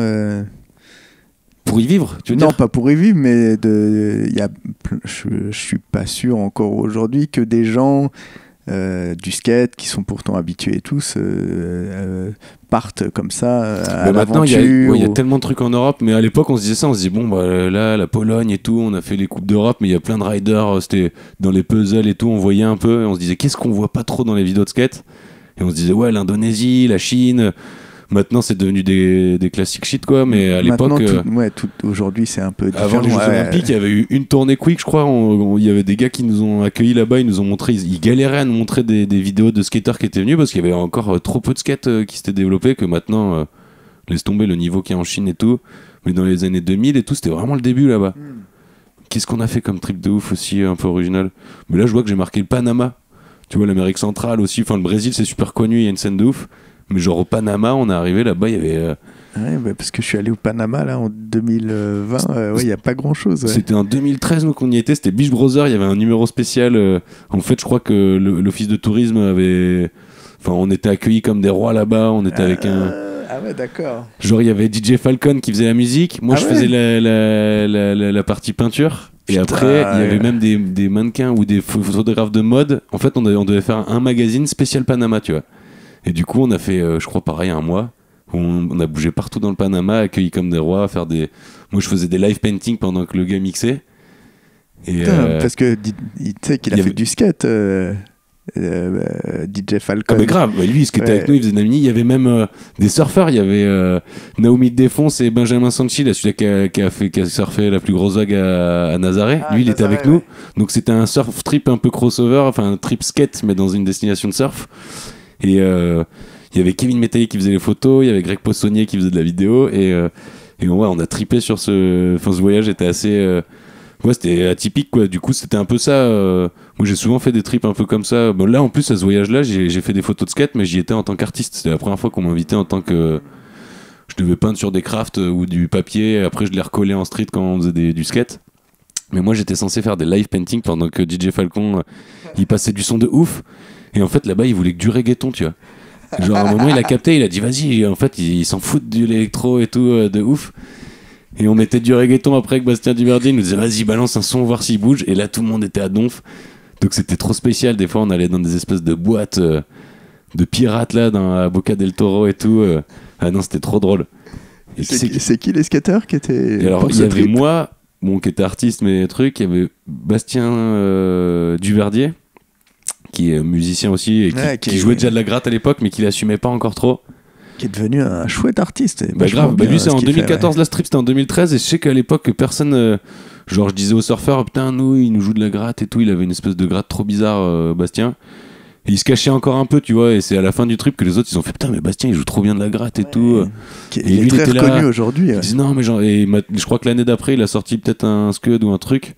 Il a même fait un moi il a toujours été assez présent, mais il est de Bayonne et tout. Moi il avait joué à une expo à moi, même au baptême de ma fille on avait fait une soirée, il était venu jouer, c'était ses débuts, et il était putain tu fais chier, tu me fais jouer dans les bar mitzvah ou les mariages ou là c'était le baptême de ma fille, mais il était pas encore trop connu à l'époque donc il acceptait encore tu vois, mais ouais moi j'ai toujours trop kiffé, comme Seb jouer de la musique et tout, moi tout ce qui est musique j'en fais pas, mais j'aime trop, tu vois, les skateurs qui touchent à tout, et du coup ça me rassurait, je me disais putain, tu vois tout le monde se jette dans des carrières aussi un peu alternatives, donc moi direct je lui avais dit mais vas-y, moi tu crois que le dessin ça a marché direct, commence et tout, et puis même moi je crois que je faisais des petites crises d'angoisse des fois déjà à l'époque en trip skate. Des petites.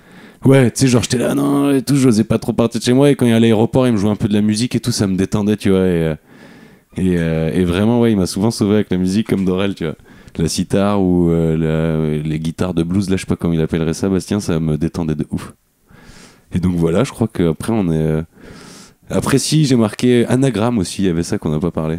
Ouais, bah, parle-en un peu plus, parce qu'effectivement ça fait partie, à cette époque-là il n'y avait pas vraiment de marque française ou de marque un peu alternative. Il y avait eu Rare, justement moi quand j'allais à Paris, il y avait Rare Skateboard là c'était Nico Eustache qui avait fait ça. Nicolas Eustache, ouais. Moi je raidais pas pour cette marque-là, mais Fred il raidait pour ça, Yann aussi.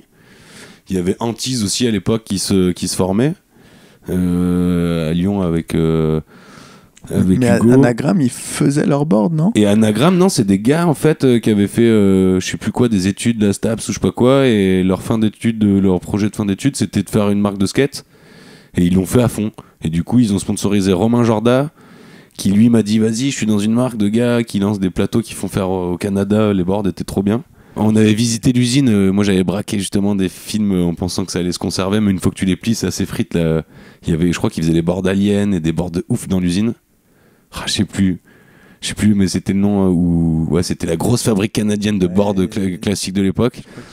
Ouais, c'était une grosse usine, et du coup eux ils faisaient des boards chamés, mais j'étais là, ouais, moi je crois qu'à l'époque j'étais chez Expédition, ou je sais plus, non même pas, je crois que oui, toi t'étais chez Off là, le distributeur. Ouais, j'étais chez Off, non même pas, je crois que Sam Partex à l'époque, j'étais plus chez Off, j'étais chez Sorouz avec comment il s'appelle là, il skate encore, Julien Mérour, il avait un pro modèle, moi aussi j'avais eu un pro modèle, et de là je crois que Sorouz ça s'était un peu cassé la gueule, j'avais encore des boards Sorouz, mais il y a Anagramme qui arrive, Romain Jorda qui me dit vas-y, il y a des jeunes qui font une marque de board, ils veulent filmer et tout, ils avaient acheté une Panasonic ou une caméra de ouf.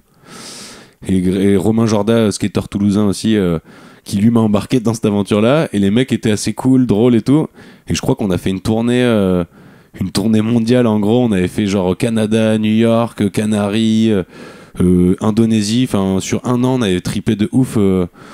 C'est une vraie implication. Ouais, ils essayaient de lancer la marque. Après, elle a pas duré longtemps. Ils ont sorti une vidéo VHS à l'époque où tout le monde sortait des DVD et tout. Enfin, ils avaient des concepts drôles. Et ils ont quand même fait une vidéo, mais moi j'y étais plus vu qu'ils s'étaient barrés à Paris. J'avais récupéré mes footage, donc moi je suis pas dans la vidéo officielle d'Anagramme. J'étais dans le teaser juste. Et du coup, Anagramme chambé, ouais, on a été au Canada et visiter l'usine de fabrique. Moi j'avais jamais vu une usine en vrai. Il y a qu'après chez Requiem Skateboard là où j'ai eu mon premier atelier que j'ai vu comment on fabriquait des boards. Mais là dans la grosse usine on a halluciné. Et vu que le Canada c'est à côté de New York, on a été skater à New York aussi. Pour eux c'est comme aller à Bordeaux, tu vois, c'est à 5 heures de route ou quoi. On avait un espèce de JMC là d'une copine à la fille qui nous accueillait là-bas. Et du coup je crois que il y avait marqué école de ski, tu vois, sur le truc. On arrivait à Brooklyn Banks ou à Flushing Meadow avec notre JMC avec marqué école de ski, tu vois. Les ricains ils nous hallucinaient sur nous. Et du coup, nous, on a fait les touristes français, aller sur tous les spots clichés. On a filmé à mort à Flushing Meadow, Brooklyn Banks, et un peu partout, là, vers Times Square et tout. Et après, on a fait quoi ? Le Canada, Québec, tout ça et tout, c'était trop cool. On avait même un rider canadien. Et enfin, ils avaient un rider, je dis comme si c'était ma marque, mais vu que tout le monde s'impliquait à fond dans la marque, c'était cool. Et du coup, voilà, cette marque, c'était. En plus, eux, ils étaient dans le Pays Basque, ils avaient loué une baraque là, à Arkang, et du coup tout le monde se retrouvait dans le Pays Basque pour venir filmer aussi en Espagne et tout. Et voilà quoi, Anagram c'est fait, coché. Et donc c'était Romain Jorda, et il y a Jean-Phi aussi qui a raidé pour cette marque. Ah oui, Jean-Phi Triulier. Ouais, j'ai réussi à le faire entrer. Qui sait, il y avait Hugo, tu disais tout à l'heure, un gars qui est trop fort là. Hugo Maillard. Ouais, Hugo Maillard, moi je crois que j'étais plus chez Anagram, mais juste avant la vidéo ils avaient pris Hugo Maillard. Il y a aussi le mec qui fait rare skateboard maintenant là. Pas rare, skateboard. Rave, c'est PJ Chapuis ou je sais pas quoi là. PJ Chapuis, je crois qu'il était déjà à l'époque. Il y avait Manu Etchegoyen. Qui c'est qui est. Parce que. Ouais, il y a des bons skateurs. PJ Chapuis, ouais, il était kids à l'époque et je sais qu'il venait de Pau ou un truc comme ça. Et maintenant je le vois, il fait une marque, il fait trop de trucs de ouf. Et des fois je me dis, ah oui, il était chez Anagram lui. Donc du coup, tu vois, des petites marques comme ça, ça a créé des vocations parce que lui il avait dû voir Dorian et voir que Anagram c'était de rien, qu'ils arrivaient à faire des trucs et en plus ils font des choses un peu différentes là avec Rêve. Mais du coup ouais, et je pense qu'à l'époque ils avaient fait des trucs un peu Anagram drôles, à sortir une VHS à l'heure de YouTube et tout. Je crois que Pornhub c'était un des sponsors de la tournée sur le camion. Tu vois, c'est pour ça qu'il doit faire des collabs improbables parce que justement à l'époque Anagram ils hésitaient pas à faire des trucs comiques à l'époque où tout le monde était très sérieux, tu vois. Et pareil, sortir une VHS, je trouvais ça très drôle comme idée. Et qu'est-ce qu'ils avaient fait aussi ? Enfin, ils avaient sponsorisé plein de monde. Jean-Phi, il avait fait une tournée avec nous au Canaries, ou je sais plus où. Enfin bref, c'était irréel d'être avec Jean-Phi en tournée. Jean-Phi Triulier, la menace fantôme. Mais voilà. J'ai vu des images de lui il y a 3-4 jours ouais. Au Cosa, ouais. T'étais là, non ? Tu l'as vu ? Comme t'as pu voir. Non, moi je l'ai pas vu, mais tu vois qu'il skate encore. Il a toujours le pop. Quelle légende vivante, c'est. Et à l'époque, les gars d'Anagram disaient ouais, Jean-Phi, on kiffe trop, mais déjà, je crois que c'était à la fin de Nike ou quoi. Je crois qu'il s'en battait déjà un peu. Enfin, il avait déjà eu sa dose de skate. Et vu qu'il avait vu que les gars d'Anagram ils étaient cool en soirée, il avait fait ah ouais, vas-y, je fais le trip skate avec vous. Et tout le monde était putain, on a Jean-Phi dans le team. Mais je crois que dans la vidéo, il a même pas de footage et tout. C'était un peu comme Penny, c'était la légende. Tout le monde le voyait skater bien, mais dès que tu sortais la caméra, tu vois, il skatait plus, tu vois. Et mais non, Jean-Phi aussi, j'allais tout le temps squatter à lui, avec lui à Bordeaux. Et c'est aussi Kevin Métallier qui m'avait fait rencontrer tout ce crew là à Bordeaux de David Mano aussi. J'en ai pas beaucoup parlé, mais je sais que dans son Big Spin il avait sorti des bonnes anecdotes de moi. J'ai des bonnes anecdotes de David, ouais. David super important aussi. Il m'a fait faire trop de photos et de trip skate où j'ai rencontré plein de monde. Et il s'en est occupé de Jean, David. Ouais, lui c'était Opus. Là j'ai noté là, Opus Skateboard. Il était team manager, il faisait les tournées commerciales. Moi j'étais pas chez Opus, mais je m'incrustais avec eux dans les tournées dans son Chrysler Voyageur là. Qui n'a pas passé du temps dans le Chrysler dans les embouteillages. Le Chrysler là, il m'en reparlait encore la dernière fois et tout. Donc voilà, je le revois encore la dernière fois j'ai dormi chez lui. Il y avait Yas et tout. Et du coup il m'accueille toujours. Lui il bosse encore dans le milieu du skate. Il m'a fait faire une sculpture là dans un pop-up store là avec DC Shoes et tout. J'ai fait ma première sculpture skatable genre de 4 mètres de haut. Enfin bref, ils m'ont donné les moyens de faire une sculpture skatable. Sur laquelle t'as fait un wall ride après, c'est ouais, ça ? Bah grave, il y a même Lucas et tout qui était venu rider, tandis que lui il vient pas trop skater en parc et tout, mais on avait fait des photos avec Hugo Westerlin, Lucas Puig, et à la soirée il y avait plein de monde qui ridait, on a fait plein de photos. Après il y a eu une soirée d'inauguration. Et c'est de là où justement Léo, lui, il avait déjà ce délire à commencer à faire des spots d'urbanisme et tout. Léo, il m'avait dit ah mais fonce, c'est trop bien de faire des sculptures skatables et tout. Et là, ma dernière expo que j'avais fait il y a 2 ans là sur l'urbanisme, ça a donné ça justement. Moi, je fais de la peinture et fresque et tout, mais j'aimerais trop. Avec Léo et tout, on s'est branché pour essayer justement avec l'agglo dans le Pays Basque et tout de faire des sculptures skatables. Donc c'est aussi grâce à David Mano et Manuel Abadi de DC Shoes où j'ai eu l'occasion de faire mes premiers trucs, mes premières sculptures test, tu vois, de trucs skatables. Et du coup, là, en ce moment, c'est peut-être des trucs qui vont aboutir sur des vrais spots en béton et tout. Enfin, en tout cas, je l'espère. On a plein de gens qui nous sollicitent pour ça depuis qu'on a fait l'expo. Il y en a une déjà qui a été faite, c'est ça que tu me disais? Non, là, peut-être on va faire la première à Bayonne en béton. Moi, vu que je bosse avec des entrepreneurs, enfin des gens qui font des gros bâtiments en béton et tout, ils nous ont dit qu'il y avait moyen de faire ça en béton, mais on savait pas encore si on allait le faire en métal, en bois ou quoi. Mais non, là, c'est. Mais t'as un dessin, t'as un truc précis en tête. Ouais, on a fait des catalogues, mais même l'expo qu'on avait fait, on avait fait des faux spots à la Côte des Basques. Les gars de la mairie de Biarritz, ils avaient fait mais on veut trop ça parce que on vend pas ça comme des skateparks, c'est plus des agoras et des endroits des lieux où les gens sont censés où venir. tu peux autant skater que chiller avec tes gosses, que tu vois, les plans inclinés, maintenant t'appelles ça un solarium, tu vois, enfin c'est drôle. Nous c'est des curbs un peu en mode Bercy, c'est des gradins, c'est une agora où les gens se rencontrent. Il y a 10 000 façons et Léo est très fort pour ça, tu vois. Ouais, et c'est Raphaël Zarka aussi. Moi j'avais lu ses bouquins là, chroniques de je sais pas quoi et tout. Quand tu lis ça, tu te dis putain, mais en fait. C'est clair, nous les skateurs, on joue dans la ville et il suffit juste de le présenter différemment et on passe pour des génies, tu vois. Que sinon, même des surfeurs, tu vois, qui font du skate et tout, des fois ils me disent genre, mais vous venez en ville pour faire du bruit ou tout casser et tout. Je dis, mais attends, mais t'as le même âge que moi, tu crois encore ça, toi? Le skate, c'est vraiment de la danse urbaine où on essaie vraiment de s'approprier des lieux un peu comme les breakdancers ou quoi, on va en ville, mais notre but c'est pas parce qu'on wax et que ça noircit les trucs qu'on est là pour saccager, mais les gens je pense qu'ils ont encore cette image là du skate genre on est des blousons noirs, on vient tout niquer en ville. Et ça a quand même changé là ces et dernières Léo, années et beaucoup, plein de gens comme ça, des Suédois, des gars qui ont fait des je sais plus comment il s'appelait, le gars de chez Element là Yarnes, Sario. Ouais, lui il fait des spots de ouf, des plazas, où tu te dis putain, eux ils ont réussi à tourner le skate en un truc architectural ou l'urbanisme intelligent qui fait que tout le monde est content à la fin, quoi. C'est aussi joli que skatable, que bah, du coup vu que les mairies valident, bah, du coup les vieux derrière ils se disent putain en fait les skateurs c'est des gens intéressants, ils sont motivés, ils nous voient plus comme des graffeurs ou des Kaira ils se disent qu'on est créatifs plus que des vandales. Je pense que c'est le futur du skate, même dans les skateparks et tout. Je pense que l'art et ouais, ça sera un peu comme des musées à ciel ouvert, tu vois, ça sera des sculptures skatables et des trucs. Mais moi, à Nice, par exemple, ça, je l'ai pas dit, ça, c'est important aussi, je pense que ça y joue. Genre, le musée d'art moderne, là où il y avait le spot en bas de chez moi, et ben moi, je skatais un calder, tu vois. Tu vois, les mobiles en métal, là. Ah ouais, un calder, ouais. Ben moi, je savais pas qui c'était à l'époque, tu vois. Et ben, au Mamac de Nice, il y avait un calder, et même une autre sculpture. Je sais pas si on dit en bronze ou en métal, ou genre l'armature ou le socle, ça faisait une petite table à wheeling ou un curb en métal de ouf, tu vois. Et le calder, pareil, ça faisait des pieds arrondis où tu pouvais faire des wheelies et tout. Un calder qui est connu pour et ses donc mobiles. Du coup, je pense qu'inconsciemment, vu que je fais du dessin avec mes parents, mon grand-père et mon père dessinaient, et que j'ai commencé à skater sur un calder, je pense que c'est pour ça qu'en ce moment, dès que je fais des sculptures ou enfin, pour moi, le Graal ultime, c'est ça, tu vois, ce serait ce que fait Zarka et tout, j'adore. J'ai toujours été trop sensible déjà de sa façon de parler du skate dans les bouquins. Et même ces rampes et ces trucs en pyramide qui s'emboîtent, qui font des Lego c'est du des beaux futur projets, et tout. ouais.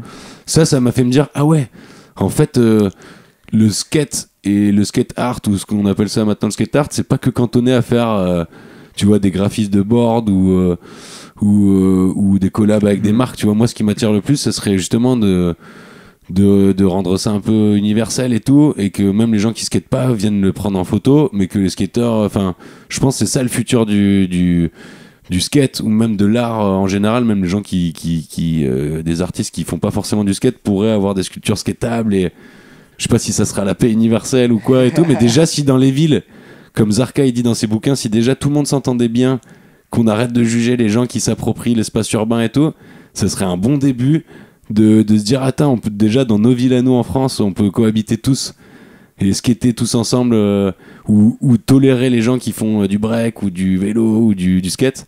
Je pense que c'est un bon début de que tout le monde soit grave tolérant et tout, parce que franchement le skate, toi tu l'as vécu parce que t'es photographe et tout, on est accueillis comme les gens, des fois tu te retrouves à devoir négocier pour faire une photo, mais ils sont hystériques. Ouais, mais après ça s'est passé quand même, mais, oui, mais ça l'a été. Même à Biarritz, c'est tout, qui est censé être la French Californie comme tout le monde dit et tout, je te dis, les gens ils nous voient, même avec Lucas et tout, quand il a sorti sa chose et tout, on se quittait des bancs à la Côte des Basques en bois, mais les gens ils nous disaient mais vous êtes enfin ils voyaient ça comme un truc, ils comprenaient pas tu vois, surtout quel intérêt, tu vois, t'as un bout de bois, il va trop mal vieillir en bord de mer, c'est pas nous qui allons faire que ces troncs d'arbres que la mairie a acheté je sais pas combien en plus, une fortune. je trouve que maintenant on a tout intérêt à demander aux skateurs de choisir les matériaux et de faire que. Je pense qu'il y a trop de trucs à faire dans ce sens-là et c'est pour ça que moi je suis content. Bah après moi je vis des fresques et surtout des toiles que je fais et tout, mais je suis content de pouvoir m'investir ou d'avoir des projets où justement tu fais des trucs avec l'agglo et des mairies et tout et t'essaies de faire comprendre que ouais, l'art ça peut être un moyen de voir le skate ou du moins que les personnes âgées ou les gens qui ont rien à voir avec le skate se diront ah ouais ok si la mairie le tolère c'est que c'est pas forcément des gens mauvais et puis là ouais il y a trop de trucs à faire. Alors parle-nous un peu de ton travail de peintre, dessinateur, street artiste même.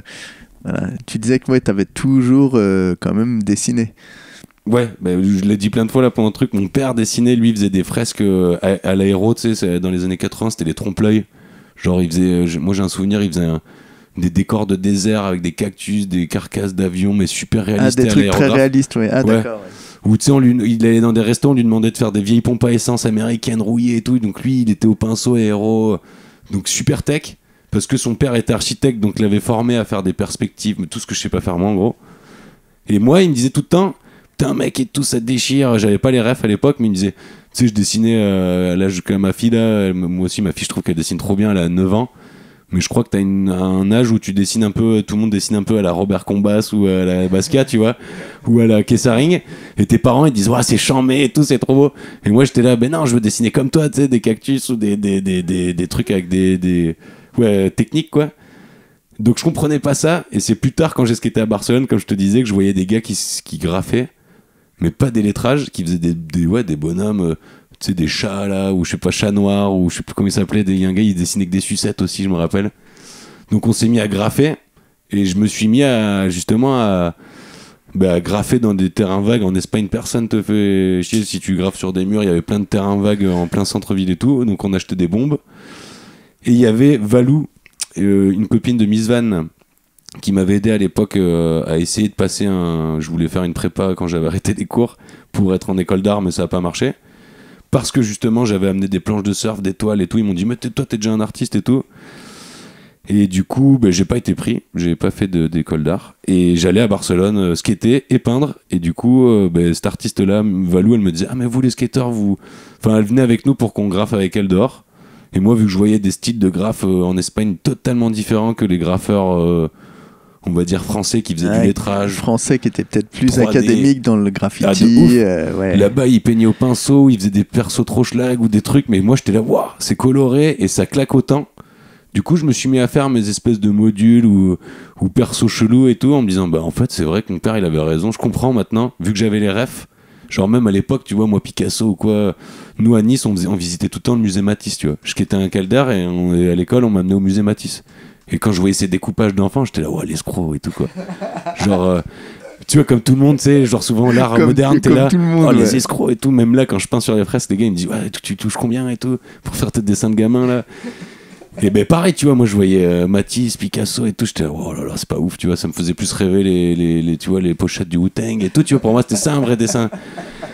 Et du coup, mais plus tard, quand j'avais 20 ans, ou je sais pas quel âge, un peu plus jeune même, je me disais, mais en fait, c'est chaud de faire des trucs simples ou d'assumer de dessiner comme un enfant. Ce que te disent tous les artistes, Picasso, il dit, ouais, faut rester un enfant et tout. Fernando Elvira aussi, que j'ai rencontré, qui faisait les boards clichés. Lui aussi, il m'a trop dit, mais tu démènes trop bien. Lui, il fait des découpages et des dessins super simples, mais en fait, c'est tellement chaud d'être simple. La simplicité, c'est très compliqué. Mais grave, moi j'en rajoute toujours des tonnes et tout, même moi là sur mon mur et tout, là j'ai chargé celui-là et tout, mais des fois de faire un truc sur un gros mur, faut avoir les couilles de le faire quoi. Qui fonctionne vachement bien. Et... Ouais, même Calder et tout, tu vois, au début, je vois que maintenant que je regarde l'histoire des artistes et tout, Calder au début il faisait plein de jouets, il faisait venir plein d'artistes à ces espèces de cirque et tout, et tu pars toujours d'un truc un peu tech pour après simplifier, et c'est ouais.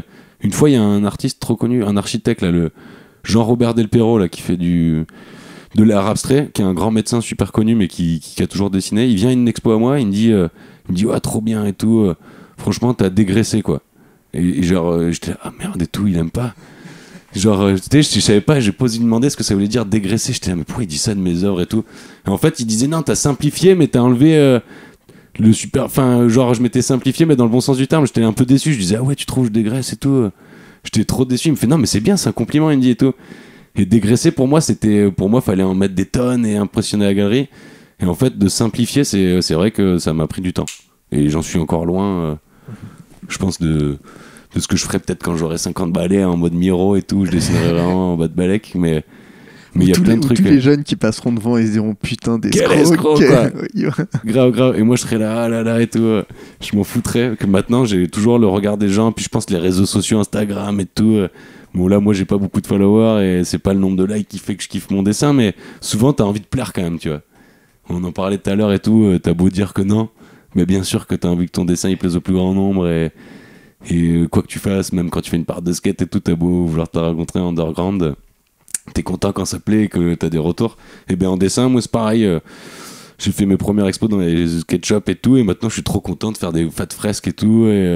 Bah ouais, là tu fais des grosses fresques, tu vends pas mal de toiles. Surtout des toiles, des fois des collectionneurs de ouf. Là, comme je te disais, c'est soit des gens qui achètent leur première œuvre et qui kiffent bien les trucs colorés et tout street art, soit à Monaco, là, à la Fondation du Prince. Là c'est quand même la reconnaissance ultime. Et du coup, je me retrouve dans des délires des fois, c'est dingue. Comme en skate, tu vois, quand t'es en tournée de skate avec des ricains ou des trucs, là des fois je me retrouve avec le Prince de Monaco. À serrer la pince du Prince et à vendre des œuvres de ouf aux enchères devant trop d'autres artistes bien plus connus que moi. Caroline de Monaco elle, tu vois, elle a... Je crois que ça j'aimerais trop le faire aussi. Elle a fait plein de Kessaring dans l'hôpital de Monaco parce qu'elle était vachement sensible au street art de l'époque, et Kessaring il avait été à Monaco à l'époque. Lui il était déjà super connu et tout. Donc du coup c'est pour ça qu'ils sont super sensibles à l'art et tout. Et je te disais même au sport, du coup, ça serait dingue aussi de faire une vidéo de skate avec Magenta ou une capsule. Parce qu'à Monaco, il y a tellement de spots. Là, c'est l'urbanisme, il est clean. Hein. Là, il y a du marbre et des sols de qualité de partout. Sauf qu'il y a des caméras de partout aussi. Donc si tu y vas, c'est soit pour un projet vidéo où tu demandes l'autorisation, sinon tu te fais virer en deux. Mais maintenant que tu serres la main du Prince... Grave, c'est mon rêve. Je l'ai encore jamais dit à Léo, mais eux, ils font souvent des capsules par ville, tu sais. Du coup, Monaco, si on arrive à le faire, il y a moyen, j'ai un contact. Faut que tu fasses une board pour eux et que tout le monde skate la board à Monaco. On fait une série Monaco et une vidéo d'une semaine. En une semaine, je pense là-bas, tu ramènes trop de footage. Même s'il faut nettoyer un peu le marbre et repeindre des trucs où on fait des wall rides, t'amènes Glenn Fox et toute la clique là et c'est fini quoi. En une semaine, t'as une part bling bling à Monaco. Ça serait un des rêves aussi, comme les sculptures skatables. Mais ouais, Monaco, bon délire, festival street art là, le YouPent. C'était l'année dernière, ça d'ailleurs. Et du coup, je me retrouve à faire des festivals street art. Là, j'avais marqué... j'ai fait une chapelle. À la naissance de ma fille, là, j'ai fait... Il y avait un abricotier, là, ils appelaient ça... c'est joli, ouais. C'est des arceaux. Refait, là, à la Côte des Basses, là. C'est au tout début où Lucas, il venait habiter dans la région, là. Je sais qu'ils étaient venus... quand je peignais, là, à la plage, tout le monde allait surfer. Et moi, j'étais là, en plein cagnard, à dessiner une fresque, là. En fait, c'était une pergola super connue dans les années, je sais pas quoi, où il y avait des bancs où les gens venaient prendre l'air marin, tu sais, pour se soigner et tout. Et maintenant, c'est devenu un abri. Enfin, c'était même pas un abribus, c'était un endroit où tous les gens calaient leur camion et pissaient. Et voilà, c'était dégradé à souhait. Et moi, j'ai demandé à la mairie de changer les bancs et de faire comme une... Tu sais, vu que je suis de Nice et que Matisse, Jean Cocteau, il y a plein de gars qui ont des chapelles, tu sais, là-bas. Ouais. Je leur ai dit, je peux pas faire une chapelle. Sauf que c'était après Charlie Hebdo, ils m'ont dit, bon, vas-y, montre-nous un croquis quand même avant. Et ils ont vu que c'était un truc lié au skate et à la glisse. Il y a des arceaux là, assez jolis. Et du coup, là, c'était en 2016, je crois, ou fin 2015. Et du coup, maintenant, elle est toute dégradée. Je vais peut-être la refaire avec des carreaux. Là, je pensais que tu l'avais refaite récemment. Non, là. mais justement, elle a trop bien tenu. Moi, je pensais qu'en bout de 2 mois, il y aurait un graphe, un flop et tout. Non, il y a quelques gars qui ont graffé et tout. Mais là, au bout de, je sais pas, 2016, ça fait presque 10 ans, là. Du coup, mon style a vachement changé. Donc, je vais peut-être refaire un truc en carreaux pour que ça soit nettoyable et que les graphes, ça soit moins un problème. Qu'est-ce que j'ai fait là sur ma liste ? Ah ouais, on n'avait pas parlé, mais oui, j'ai fait... parce que ça, c'était en 2014, ma fille, elle est née, et du coup, la chapelle, je l'ai fait pour sa naissance, en 2016. Après, j'avais fait les boards clichés aussi, mais juste quand j'ai eu ma fille qui est née, ça m'a remis la patate. Mais je me souviens... J'ai démarché... Lucas, il avait fait de la pub pour moi, et j'avais fait une board... j'avais fait une board de JB, une board de Lucas, et qui d'autre ? De Flo Myrtin, enfin bref, j'avais fait une série cliché. Moi, c'est ça qui m'a fait kiffer de bosser chez Cliché, c'est qu'il y avait Fernand Elvira, il y avait André, là, un tatoueur, ils ont fait des séries avec plein de gars pas forcément issus que du skate. Bon, quand même beaucoup. Non, après, ça reste quand même tout le temps des gars plus ou Ouais, moins liés liés au au skate et skate. tout, mais leur après, série ils était sont- trop ouf. Non, mais ils moi, sont j'étais trop ouverts, flatté. et après, ouais, quand j'ai vu le petit. En plus, ils ont fait une vidéo, il y a eu des spots. Ouais, on a été à J'ai- Dallavas, là, Putain, chez j'étais Lucas, trop plein de content spots. pour toi, ouais. Ah, moi, c'était trop cool. Bah, en fait, c'est Lucas. Lucas, il venait souvent. Mais Lucas, il se foutait de ma gueule. Souvent, il venait skater à Biarritz. Il venait à Tarnos et tout avec les jumeaux. Et il louait à Tarnos une baraque et il faisait les fêtes de Bayonne ou je sais pas quoi. Et un jour, on a été skater avec Beignat, Benoît Stévenot, qui sait surfer, vu qu'il est de la région, et Lucas. Et on a failli tuer Lucas d'ailleurs. Genre, c'était à la côte des Basques, un peu un jour où ça rentre pas bien le surf et tout. Lucas, il prend une vue qu'il est assez physique, lui il rame, tu sais, il a pas peur et tout. On voit sa board sauter, on se regarde avec Beignat, on fait ouais, il est parti dans le short break, peut-être la première, ça se trouve, il s'est fait la nuque. Tu sais, on se dit putain, imagine, on serait les gars qui ont tué Lucas Pouille, tu sais, c'était à l'époque où, enfin bref, on se dit oh là là. Puis on l'a vu, il avait pris cher, mais il a rigolé et tout. Et du coup, en fait, il s'est pris au jeu, il a trop kiffé le surf. Et du coup, il est venu habiter dans la région. Et pourquoi je disais ça ? Et du coup, non, après, on a gavé skaté ensemble. Et lui, il a eu son enfant, il habitait ici. Et du coup, il a dû dire à GG, ou enfin bref, il a dû faire, je pense, un commentaire ou un truc sur Instagram en disant ouais, check ce qu'il fait et tout, un vrai skater, il dessine. Et genre, 2 semaines après, Declan qui me disait vas-y, balance un truc. J'ai fait un truc au Posca en 2-2. Ils ont validé le truc. J'étais mais non, mais je pensais pas que ça passerait, tu vois. Je pensais qu'ils me feraient refaire 10 fois les trucs. Même maintenant, quand je les revois les boards, je me dis waouh et tout. Mais j'en suis trop fier quand même. C'était une période. Elles sont. Ouais, ça a changé de style. Après, c'était le début. Après, parce que j'ai évolué, j'ai changé de style et tout. Mais bon, du coup, comme quoi, Lucas, il avait fait le coach, quoi, ou l'agent, quoi, tu vois.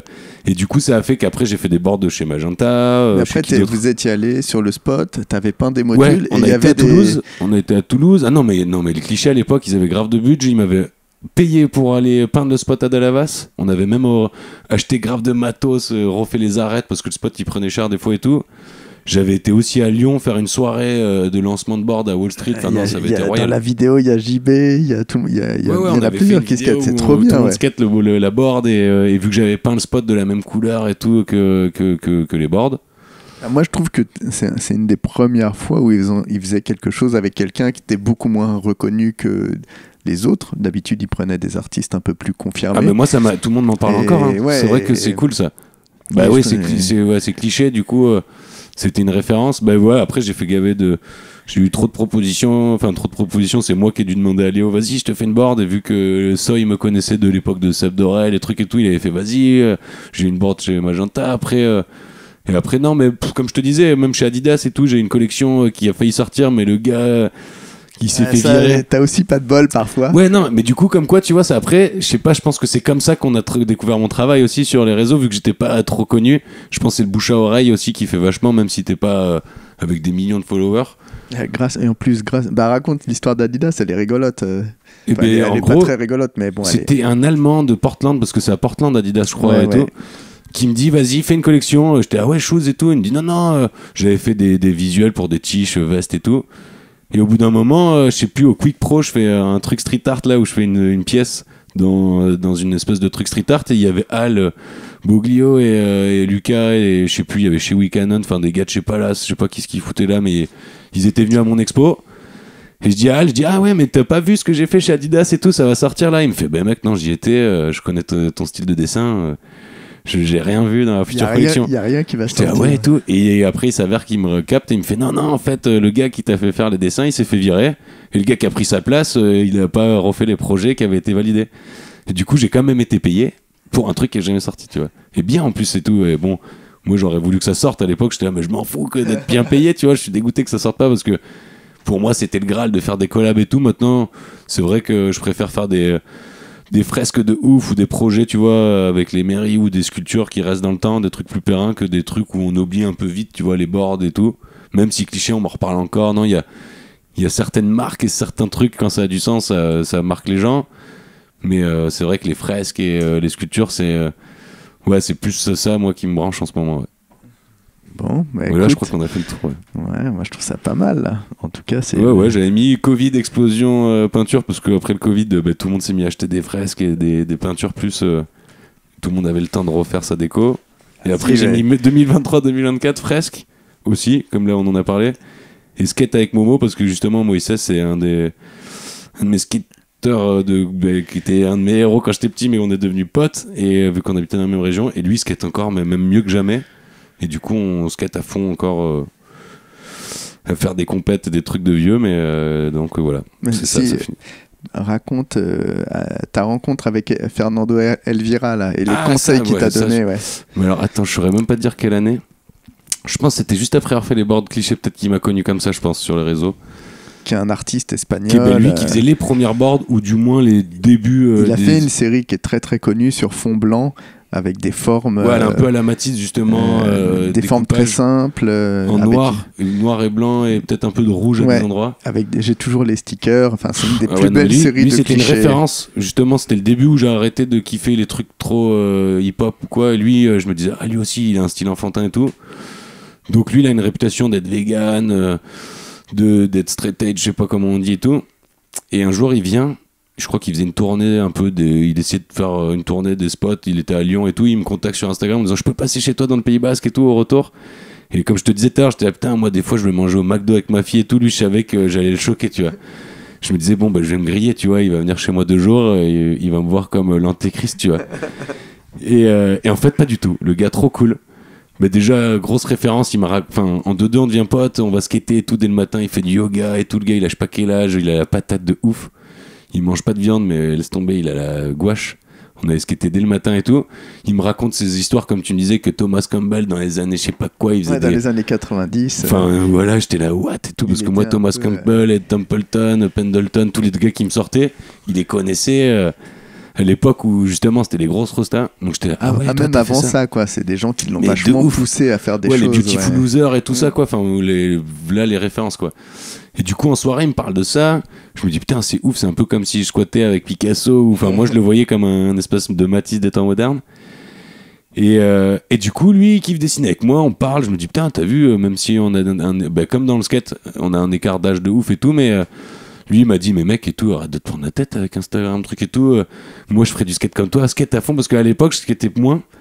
Et j'étais à fond dans le dessin en me disant pourquoi ça marche pas ou j'en veux toujours plus. Et lui, il est un peu dans l'anti ça, tu vois. Lui, il se contente du minimum. Il me fait, mais mec, moi, je ferais des 3-6 comme toi, j'irais skater tous les jours. Donc là, d'avoir un artiste connu comme ça qui me dit que c'est chambé ce que je fais en dessin et qu'en skate, faut que j'en fasse à fond parce que ça fait partie de ma personnalité et tout. C'est de là où je me suis dit, vas-y, en fait, on s'en fout de la reconnaissance internet ou je sais pas comment on pourrait dire ça, ou même de pas faire des collabs avec des marques de ouf. Juste de faire ce que t'as envie de faire. Ouais, il me disait, t'as fait des trucs à clichés et tout, enfin c'est bien déjà et tout. Du coup, j'étais là, j'en mets. Et il m'a fait lâcher prise. Et même, tu vois, sur le côté, je me disais, je jugeais peut-être un peu avant les gens qui faisaient du yoga ou des étirements ou qui mangeaient trop bien et tout. J'étais en mode pas pisse drunk, mais voilà, un peu le cliché du Cheetos, ce skater des années 90. Et c'est de là où je me suis dit, bien s'alimenter, vu que je l'ai vu sur lui. Je me suis dit, attends, moi, je veux skater encore à son âge. Et je me suis dit, moi, tu vois, je fais du yoga. Pareil, la copine de Léo, elle fait des cours de yoga. J'étais le premier à valider ça et à me dire, grave. Nous, faut trop qu'on s'entretienne parce que c'est dur de bien vieillir dans les sports extrêmes. C'est pas dur, c'est dur de faire des exercices tous les jours. Je fais du yoga pas autant que Fernando ou que Léo et tout, mais j'en fais quand même dès que je fais des fresques et tout, j'essaie d'en faire parce que sinon je suis rouillé en 2-2. J'ai 37 ans et c'est pas si vieux que ça, mais quand t'as skaté longtemps et tout, j'ai plus de cheville, j'ai le dos en vrac. Et non, trop cool, Fernando, pareil, hein, il m'a ouvert l'esprit de ouf, autant en dessin qu'en plein de choses. Et c'était comme rencontrer un skater pro américain, mais là pour moi c'était un artiste. J'en ai squatté avec d'autres et des artistes connus et tout, mais lui non, c'était ma référence et d'être pote avec lui maintenant et tout, c'est trop cool. On se revoit encore là, l'été dernier, il est venu. On a fait de la craie, on a pris un râteau, on a dessiné sur la plage marée basse. Enfin, c'est cool quoi. C'est vraiment un bon trip d'être avec d'autres artistes et de pas être tout seul dans son atelier. Ouais. Et parle-nous là de Lille. Tu me disais que t'étais allé à Lille récemment, que ça s'était hyper bien passé. Avant ma fresque de Paris, ouais, grave. Lille, le schnorr, quoi. Là, c'était au mois de mars où je sais pas, il faisait encore un peu froid et tout. Et comme dans le film des Ch'tis, en fait, tu pleures 2 fois, quoi. Quand t'arrives, t'es blasé.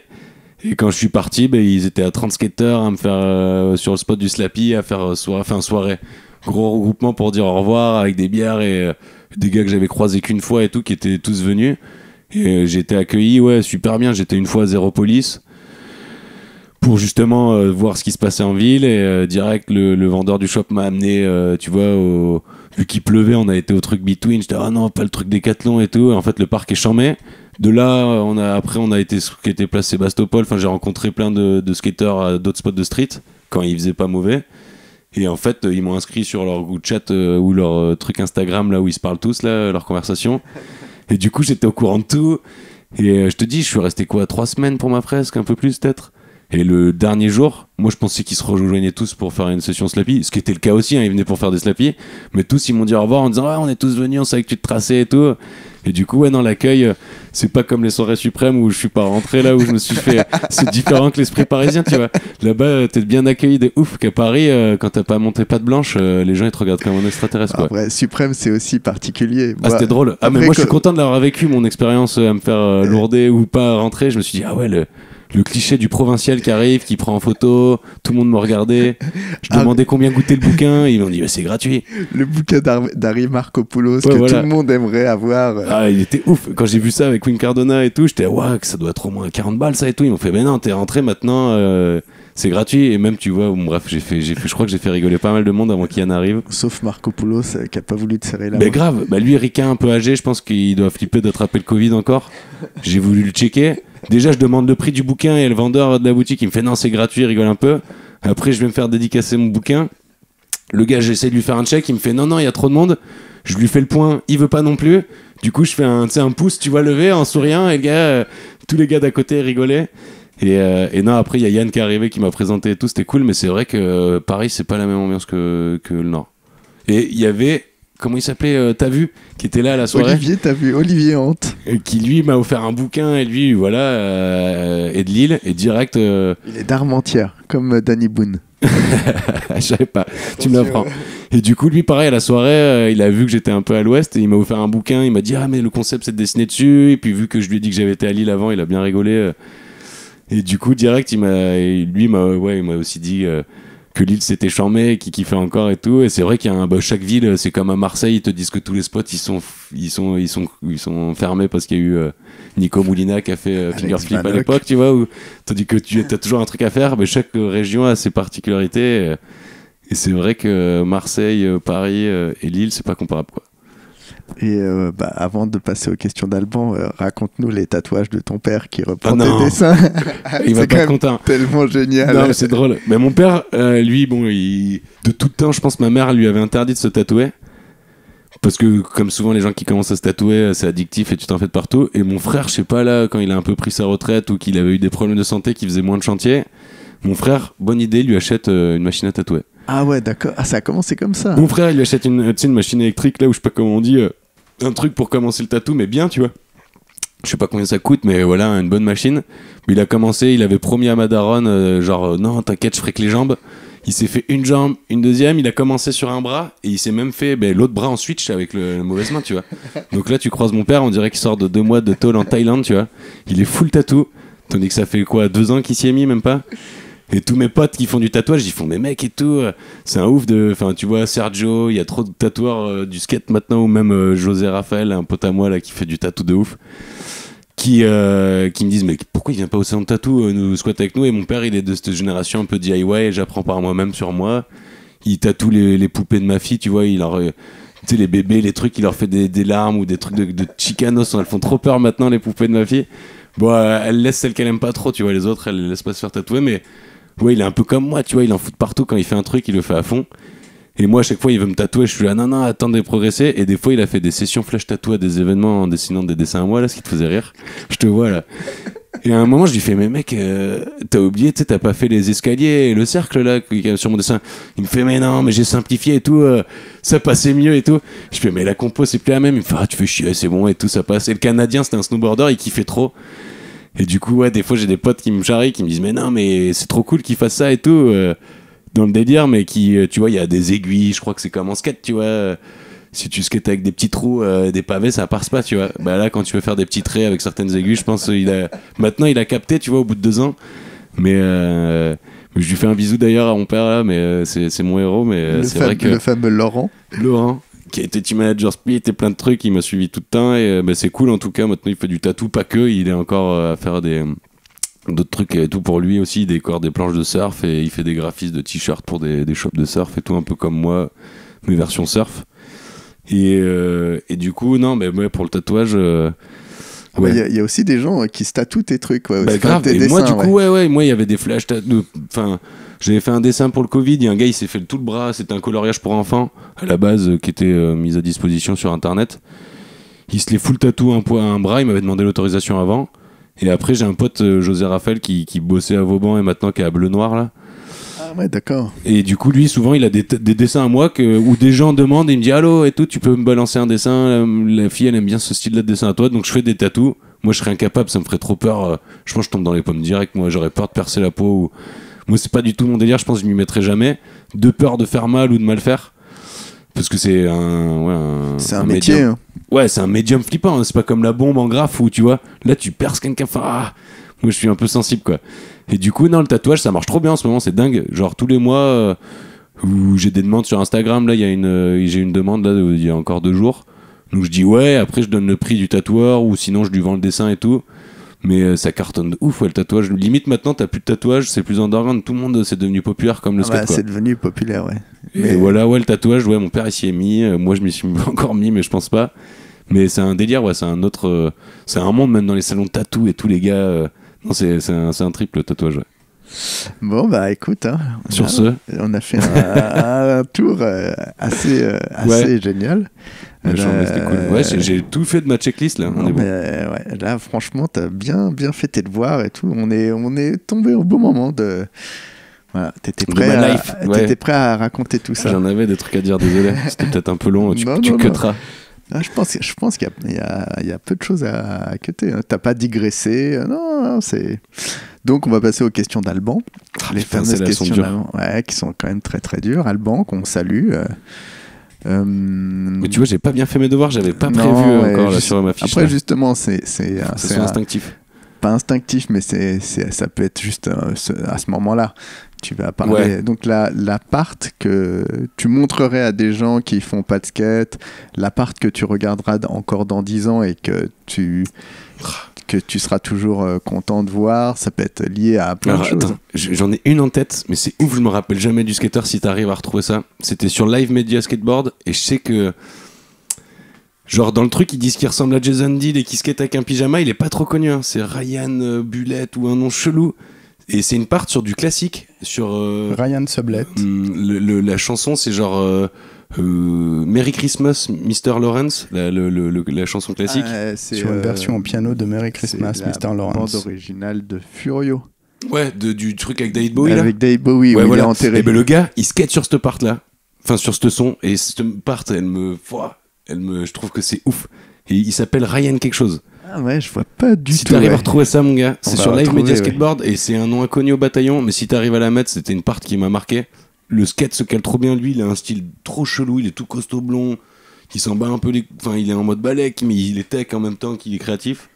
Mais bon, ça, c'est une part qui m'a marqué parce que souvent, je trouve que la musique classique, ça claque trop sur du skate. Ouais. Mets-toi bien dans le micro. Mais sinon, on parlait de Rob Welch et tout, il y avait des parts de Rob Welch qui m'ont marqué de ouf là dans des Transworld, mais je sais plus laquelle c'était. C'est ta période Tug. Mais non, mais même encore maintenant, Rob Welch c'est le boss. Et c'est comme le Wu-Tang, quoi. C'est clair. Mais non, après, ce serait si une vidéo part, ça serait la vidéo en entier, mais la Day One Song This Is Rodney Mullen, elle était ouf. Et la part de Day One, elle m'avait marqué. Mais, ou sinon, ou dans la trilogie, Karim Campbell, je sais plus si elle était où sa part, mais si je crois que sur la table de pique-nique et tout. Bah ouais, je crois que. Est-ce qu'il skate sur Method Man, non? Ouais, je sais que dans la Day One Song, je crois que c'est sur. C'est du. Comment il s'appelait là, ce groupe là, les Fujis, je crois, ou un truc comme ça. Peut-être, ouais. Mais non, après. Non, une part. Oh là là, c'est trop chaud. Non, il y en a une qui est dingue aussi, je sais pas pourquoi. Bah après, le skater est fou, je crois que ça serait. Une que je me souviens, je connais la chanson et tout, c'est Cario Foster là dans une Transworld là sur Bull to Split là, la musique. Enfin bref, la chanson de Transworld là, de la part de Cario Foster. Et même sa part, elle est ouf. J'aime trop Cario. Donc si là, vu que les autres je me rappelle pas des sons et des parts, ça serait. C'est quel Transworld? C'est pas dans la Reason? Peut-être. En tout cas, il a eu quelques parts Cario Foster qui sont incroyables. Ouais, c'est la part que tout le monde connaît. Si, c'est dans la Reason, hein, je crois. Le son il est ouf. Et lui, il est trop style, il a du pop de ouf. Enfin, ça, je dis pas que je skate comme Cario, mais j'aime bien les street gap ou les sauts d'obstacles. Non, lui, il est tellement tech, il sait tout faire, lui. Non, moi, je dirais celle-là. Et après, non, bah ouais, c'est parce que c'est que celle d'enfance, ça me rappelle des souvenirs, mais. Bah ça fait partie. Sinon, la Menigmati, il y en aurait tellement. Non, c'est trop dur d'en choisir qu'une, mais celle-là, elle me vient là. C'est celle du moment, vu que tu me disais que c'était celle de Cario Foster là. Je crois que c'est dans la Reason, et je sais que le groupe c'est Bull to Split, un groupe de rock là, tu vois, mais je trouve que tout se mélange bien. En fait, s'il est à part, je trouve la musique c'est aussi important que le skater et que les tricks et que tout, quoi. Donc c'est là, voilà. Et si tu dois retenir un skater qui traverse le temps, qui représente le skate, voilà, sur lequel t'as un œil, sur lequel t'as... Je sais que souvent, il y a les gars, ils disent, moi la vidéo Days, j'ai pas connu, mais c'est vrai que Marc Gonzalez, il est dingue, mais moi c'est plus en tant qu'artiste que je l'ai connu. Mais la vidéo Days, il défonce tout, mais c'est pas ma génération et tout. Et après, tout à l'heure, on parlait de Kevin Rodriguez. Bon, lui, il est jeune, tu vois. Enfin, il est plus jeune que moi et tout. Ouais, mais il est plus jeune que toi. Je sais pas, ouais, lui, c'est mon skater que je dirais, ouais, qui traverse bien le temps. Il était, ouais, je trouve qu'il a un truc original que j'aime bien là dans ses parts. On l'a connu très petit. Moi, je l'ai jamais rencontré, je le connais pas et tout, mais j'ai toujours suivi un peu ce qu'il faisait, que ce soit dans les mags là, quand vous en parliez dans Sugar et tout, et même en vidéo. Quand il avait les cheveux longs, et même maintenant, tu disais qu'il est chez qui là? Là, il est hockey. Ouais, voilà, les dernières parts qu'il a fait, même, je trouve que lui aussi a un côté. Théâtral. Enfin, je trouve que la musique va trop bien avec son personnage, ses choix de tricks et tout. Je trouve que lui, puis même comme je te disais, j'ai plein de potes, Tim Deboche ou Noah Mailleux et tout, qui étaient un peu hip-hop avant et tout. Je trouve qu'il a influencé les gens en mode rock, son style. Je sens qu'il influence les gens de ouf. Je trouve que t'as vu son influence autour sur les de skateurs, ouais. même hors de Paris, tu vois. Donc je trouve lui c'est un méchant skateur créatif, et pour moi c'est ça le skate, ouais. Il fait des tricks interdits et du coup ça devient après des tricks à la mode. Enfin, c'est lui. Pareil, moi à l'époque je faisais des wheelies et tout, lui j'ai toujours vu qu'il faisait des drop-in ou des wheelies chelous. Du coup, même quand il était kids, je trouvais que déjà, comme Tim et Noah ou certains skateurs, tu vois qu'ils vont être chauds, quoi. Il fait une dédicace à Rob Welch dans la vidéo. Et en plus tu me dis qu'il kiffe Rob Welch. Voilà. Donc là, voilà, je pense que le gars, il doit kiffer trop de trucs, il a tout compris, quoi. Il doit kiffer le Wu-Tang, et même s'il a un style rock, moi pareil, je kiffe autant le rock que le hip-hop et tout, mais... vestimentairement, je suis pas encore à passer le cap, je suis resté bloqué, moi. Les tatouages aussi. Ouais, voilà, j'ai pas encore passé le cap. Mais, ah oui, c'est vrai que lui, il est full tatou aussi, peut-être. Ouais. Mais, non, Kevin Rodriguez, je trouve c'est un méchant skater qui représente bien le skate actuel et du futur. Alors là, quelle conclusion. Bah, en tout cas, merci Nils. C'était un très bon moment. Merci, c'était trop cool. Et à bientôt. La bise. Big Spin, c'est terminé pour aujourd'hui. Merci à Nils pour sa disponibilité et ce bon moment. Merci à Mehdi Pinson, Divino pour la musique, Karim Daini, Médusor pour l'animation sur YouTube. Merci à vous pour votre écoute et vos nombreux messages, et à très bientôt.